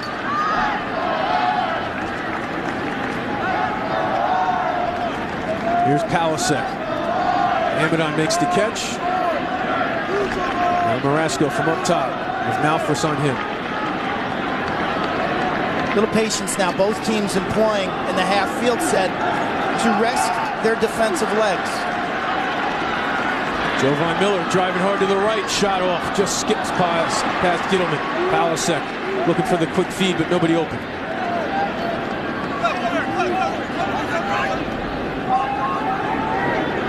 Here's Desko playing with confidence right now. Shot. He's got 5.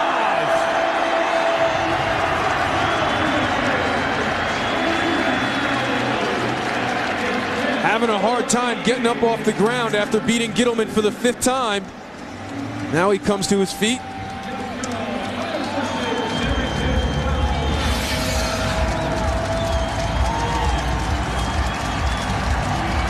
Just beats his man top side. Defensively, you want to turn that man. Even though Desko's a left-handed player, you've got to get that stick up and underneath the hands. The adjacent defender, who in that case was Clements, number 2 in blue, can show and fake slide. He should step down from the right side of your screen. So danger time now for the Cavaliers, down by 3. Think about the way Notre Dame played defense 2 weeks ago when we saw them. They have a lot of adjacent near man slides, fake slides also, what they call ghost slides, where they'll take a step or two towards the ball carrier as a deterrent. The Irish will pay a visit to the Carrier Dome on April 30th. They'll be able to see that Big East showdown on ESPNU, and if things go as planned right now, that'll be a top 5 meeting. On paper, Notre Dame will be favored in their first 10 games this year. The Irish have Drexel this weekend. The games aren't played on paper. Just ask the Penn Quakers. Penn knocking off Duke and Bucknell for an impressive start to the season. So you saw Coach Desko after that goal say settle down, in no rush with a 3-goal lead. Second midfield unit out there with Thompson.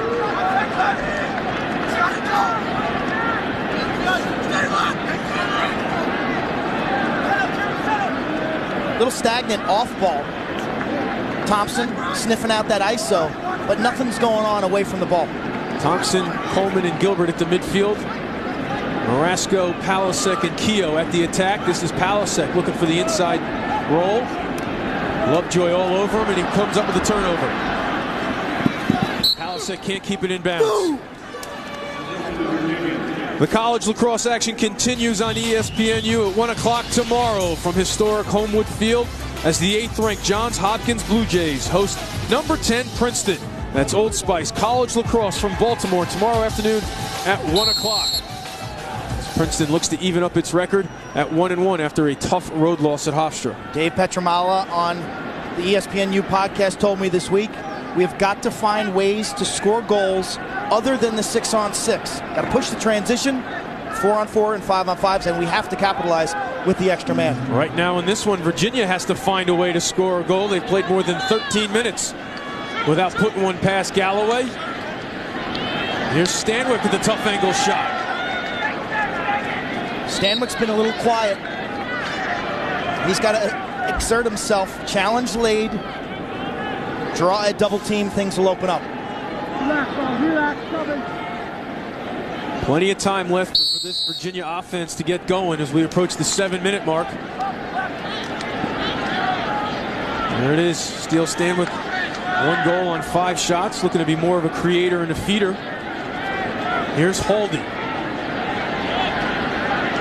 Driving on Harder. Gives it up. And an unforced error.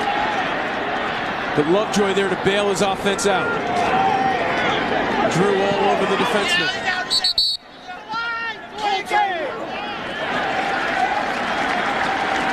Lovejoy had to get it back in the box, and you saw him tiptoe, he came out. So good defense by Syracuse. Not what Virginia was looking for at all there as we approach 6.5 minutes left in the ball game.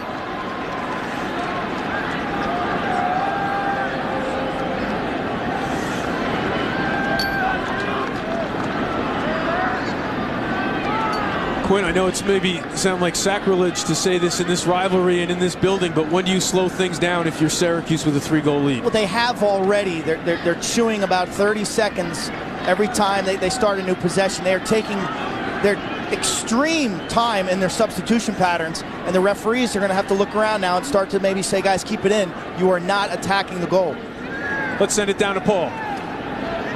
Well, Syracuse and the seniors really want this game. Not able to beat Virginia in the regular season. I spoke to John Galloway this week after losing to Army last season in the first round.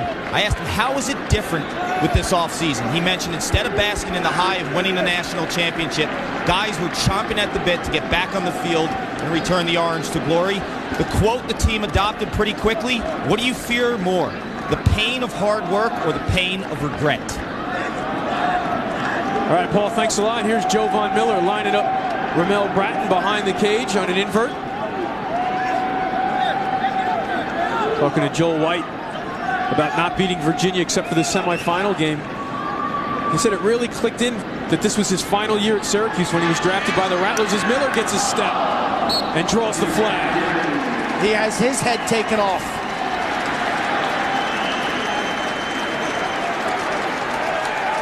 Jovan also a high pick by the Rattlers. 8th overall in Major League Lacrosse, drawing another flag. And Jim O'Hara explains.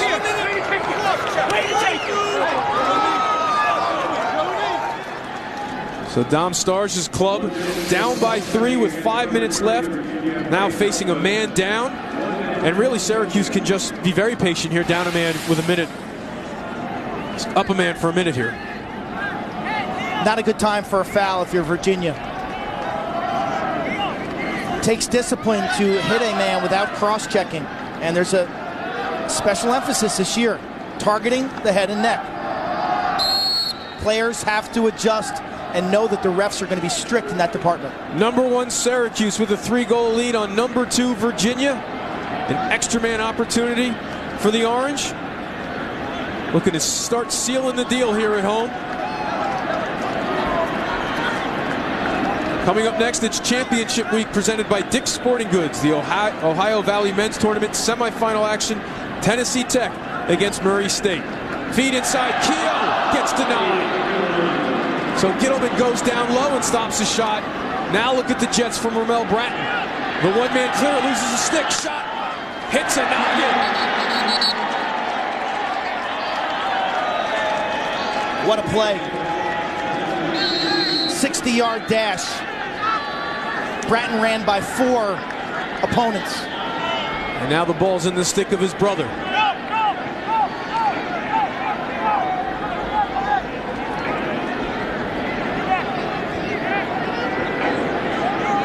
Four minutes left in regulation. Virginia with the ball down by 3. Another missed opportunity for Syracuse on the extra man. Here's Emery.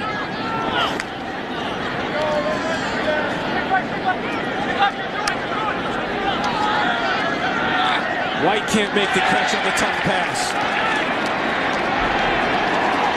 Lade picks up the ground ball. Thompson, though, loses it. Key ground ball here.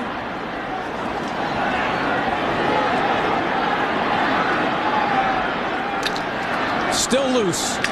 Clemens pushing it forward, and it ends up in Emery. Now unsettled, going the other way. Here's Shamel, shake and bake, sees the double coming. Joel White, Shamel Bratton, All-American against All-American here as we approach the 3-minute mark. Virginia standing around and watching Shamel operate. Gets free and scores! That will silence the Carrier Dome.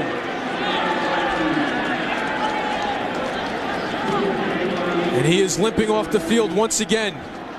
But boy, did he patiently set that one up. Again, you can see it coming a mile away. Turns the corner left-handed. Double team is late. Dips underneath. See him change his hips there and kind of drop his shoulders. And as Joel White makes contact, it's almost as if Shamel kind of ducks underneath that contact, and that allows him to turn the corner. You see him cramping up there, it looks like, as they rub his calves. I'm curious if Virginia wins the face-off here, if they take a timeout to try to give him some extra time, and LaPierre wins it cleanly. So it's a 2-goal game with 2:45, and nice call. Happens every once in a while. Dom Starja takes a timeout. 22 goals already. Do we have any more left in the Carrier Dome? We're back after this.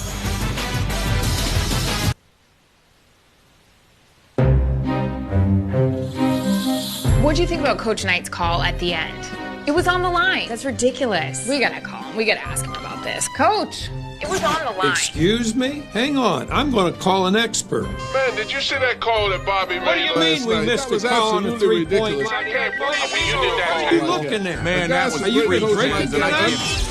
Boys. Don't you hate it when she's right? To learn more, go to ontheline.com because your health is on the line. Introducing the all-new Sobakawa Cloud Pillow, a pillow 300 years in the making, based on the traditional Asian buckwheat pillow. The Sobakawa Cloud is filled with over 10 million air beads, a virtual sea of clouds. It does 3 things no other pillow does. Gives adjustable support, cools your head, and never breaks down. We placed eggs on the bottom of these cylinders, filled this cylinder with feathers from an expensive pillow. This 10-pound weight crushes the feathers and smashes the eggs. In this tube, we have stuffing from a fiber pillow, and it offers little resistance. Then we tried memory foam, and the weight wins again. Now watch as the weight hits the air beads. They absorb the shock, and the eggs are safe. Order your Sobakawa Cloud Pillow for just $19.99. Call right now and we'll double your order. You'll receive a second Sobakawa pillow and pillowcase for just the shipping and handling. But you have to call now. To order your Sobakawa Cloud Pillow, have your credit card ready and call 1-800-899-2598. That's 1-800-899-2598. Do you want to own a brand new HP, Dell, or other name brand computer and improve your credit at the same time? If so, Tronics Country says you're approved, guaranteed. I wanted a new computer, but I couldn't get financed. Then I called Tronics Country. They approved me, delivered my new computer, and are reporting on my credit. If you have an active checking account and can afford low, flexible payments, you're already approved, guaranteed, for this special offer. There's no credit check, so you won't be turned down. Tronics Country approved me quickly. I got instant approval, and it was easy. Their flexible payment plans made it easy on my budget. And my kids are getting ahead in school. I started my own business, and now I'm my own boss. Call now, and with your paid order, we'll add a free color printer, free MP3 music player, and free LCD TV. You heard right. Free printer, free MP3 player, and free LCD TV. Call now and tell us where you want your brand new computer and free gifts shipped today. I'm glad I called. Hi, I'm Mike Gleason inside the ESPNU studios. Thanks for watching ESPNU. For more information on this program and other ESPN sporting events, log on to ESPNU.com. We'll return to more action in this event after these messages. The second annual ESPNU Warrior Classic returns to East Hartford, Connecticut on Saturday, April 23rd. Don't miss this top-level lacrosse doubleheader. UMass is back in search of a repeat victory, but will lacrosse powerhouse Hofstra be too much to handle? Then, 10-time national champion Syracuse faces up-and-coming Big East rival Rutgers. Be there April 23rd at Rentschler Field. Get your tickets now. Call 1-800-745-3000 or visit Ticketmaster.com today. I'm Snow, and just like you, the further in the winter we go, the heavier I get. And while your pants struggle to support the heavier you, your roof struggles to support the heavier me.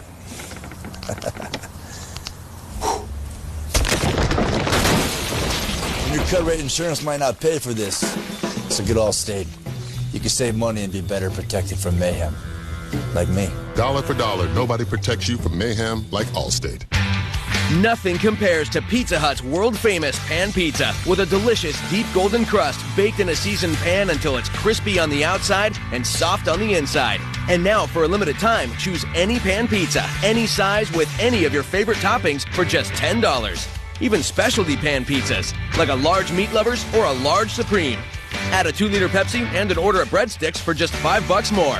The legendary pan pizza, now only $10 and only at your Pizza Hut. Look closely. This $50 Buffalo gold piece is the first United States coin ever struck using .9999, that's 4 nines, pure 24-karat gold. The U.S. government had to stop production because of a shortage of specially made gold blanks. It's no wonder the price of this edition is going through the roof. Now you can reserve your own copy clad in 14 milligrams of pure gold. The final issue price was to be set at $50 per proof, but now this private non-monetary gold-clad masterpiece can be yours for only $9.95. With gold skyrocketing, price can only be guaranteed for 7 days. Each 2011 Gold Buffalo Tribute proof is clad in 14 milligrams of pure gold, is proof struck, and utilizes the famous Buffalo nickel design. Strict limit of 5 proofs per caller. You must hurry. Call now. To order, call 1-800-710-4520. That's 1-800-710-4520. 1-800-710-4520. Old Spice College Lacrosse is brought to you by Old Spice Matterhorn. Become one of the freshest smelling places on earth. And in part by Sector Spiders ETFs. Visit them on the web at sectorspiders.com. Welcome back to Syracuse. Number 1 Orange with a 2-goal lead with a minute 20 left as we take a look back at a big night for Tim Desko. 5 goals for the junior out of West Genesee High School. And some very creative once again. Catch and shoot from inside, able to handle the pressure. Flair for the fancy. 5 goals on 8 shots. So a career high night for Tim Desko makes him tonight's Maverick Player of the Game. 5 goals off just 8 shots. Virginia will come with the pressure here right away. Jovan Miller facing a double team.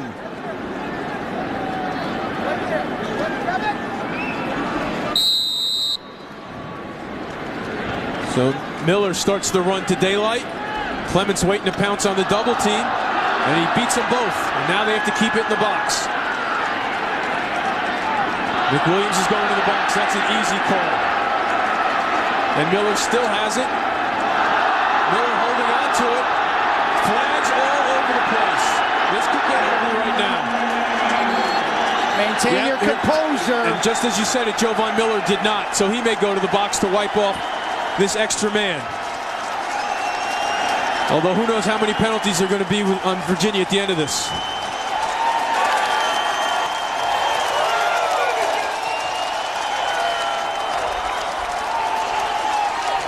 The crowd of over 14,000 sensing the moment right now. So many flags out there that one of the officials, I think it was Jim O'Hara, had to throw his hat. Never a good sign when they get the pencil and the notepad out. Kevin O'Leary, Jovan Miller, that's a cross check in the back of the net. That's a foul. There's just another one. Nothing yet. There's a cross check by Gettleman, close right. That's a tackle by Gettleman and probably a slash. Could be as many as 4 fouls, and that should be one also on Jovan Miller, who I can understand his frustration, but you got to take a deep breath and exhale. So Gettleman goes to the box. All 3 players going to the box for Virginia, serenaded by the crowd. 27.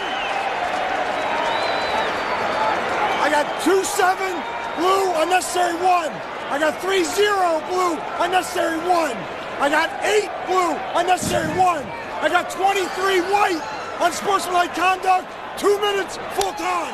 That's that bull. That was a good bull. That's our bull. No, it was not that. It was. Just let me think about it for a second. That's our bull. Look at Steele Stanwyck. 6 selling. in blue. He's selling. He knows the rules better than the refs. He said it was a dead ball.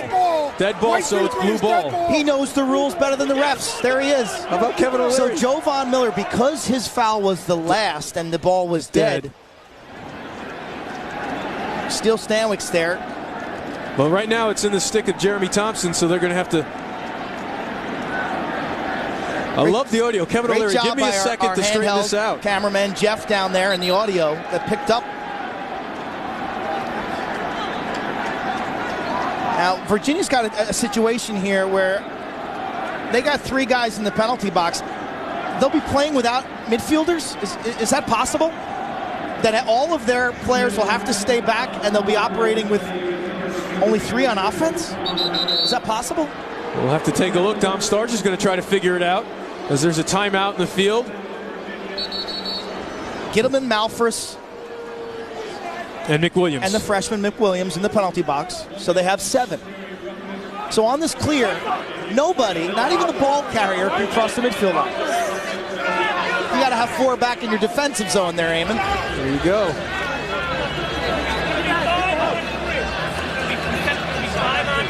"57 seconds left there is Leland Rogers." Yeah, listening to Coach Roger, he just said technically it's a 5-on-3, which it will be because Syracuse is down 1 as well. So you got 2 on the ball, 3 covering their attack, 1 is a back.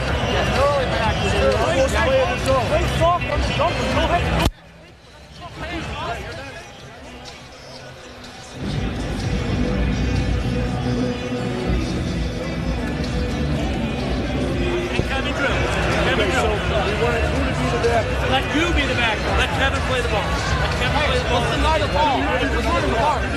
Hey, don't want to pass over the top. Kevin on the right side. No. All right, so that's what we do. Kevin, you're going to be on number 1. They kick the ball up, and you're backing him up. All right, you go on it.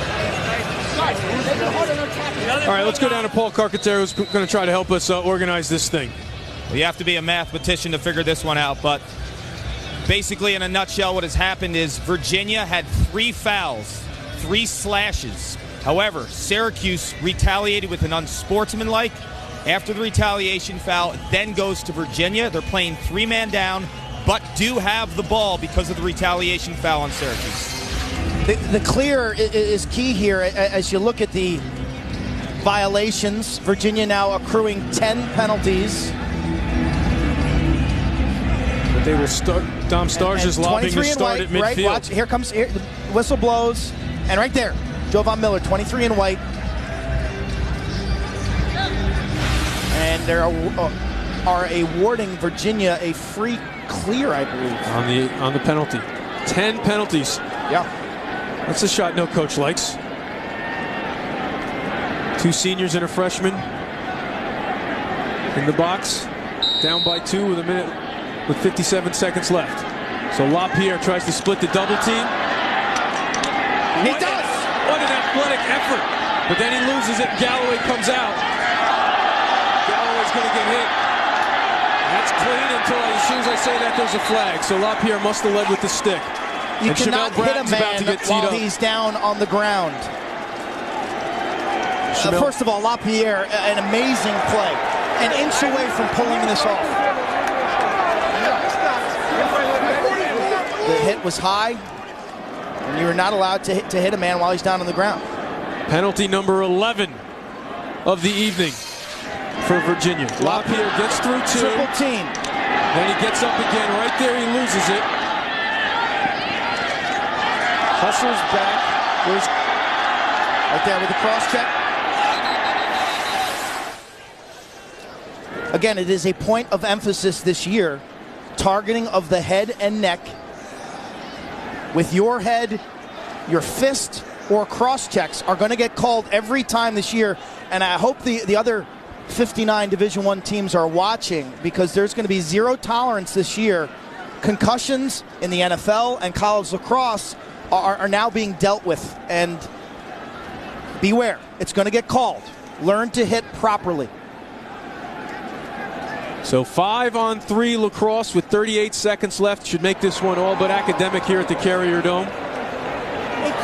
Quinn, as we wrap this thing up, what have you learned? You said they use it as a litmus test. Both teams learned from this game. What have you learned? Need to see a little more offense from Virginia that's not Shamel Bratton. I actually thought their close defense, given the inexperience, McWilliams, the freshman, Clements, really no experience prior to this year, thought they accounted for themselves very well. And Syracuse is really good. We knew that. They'll maintain their number 1 status.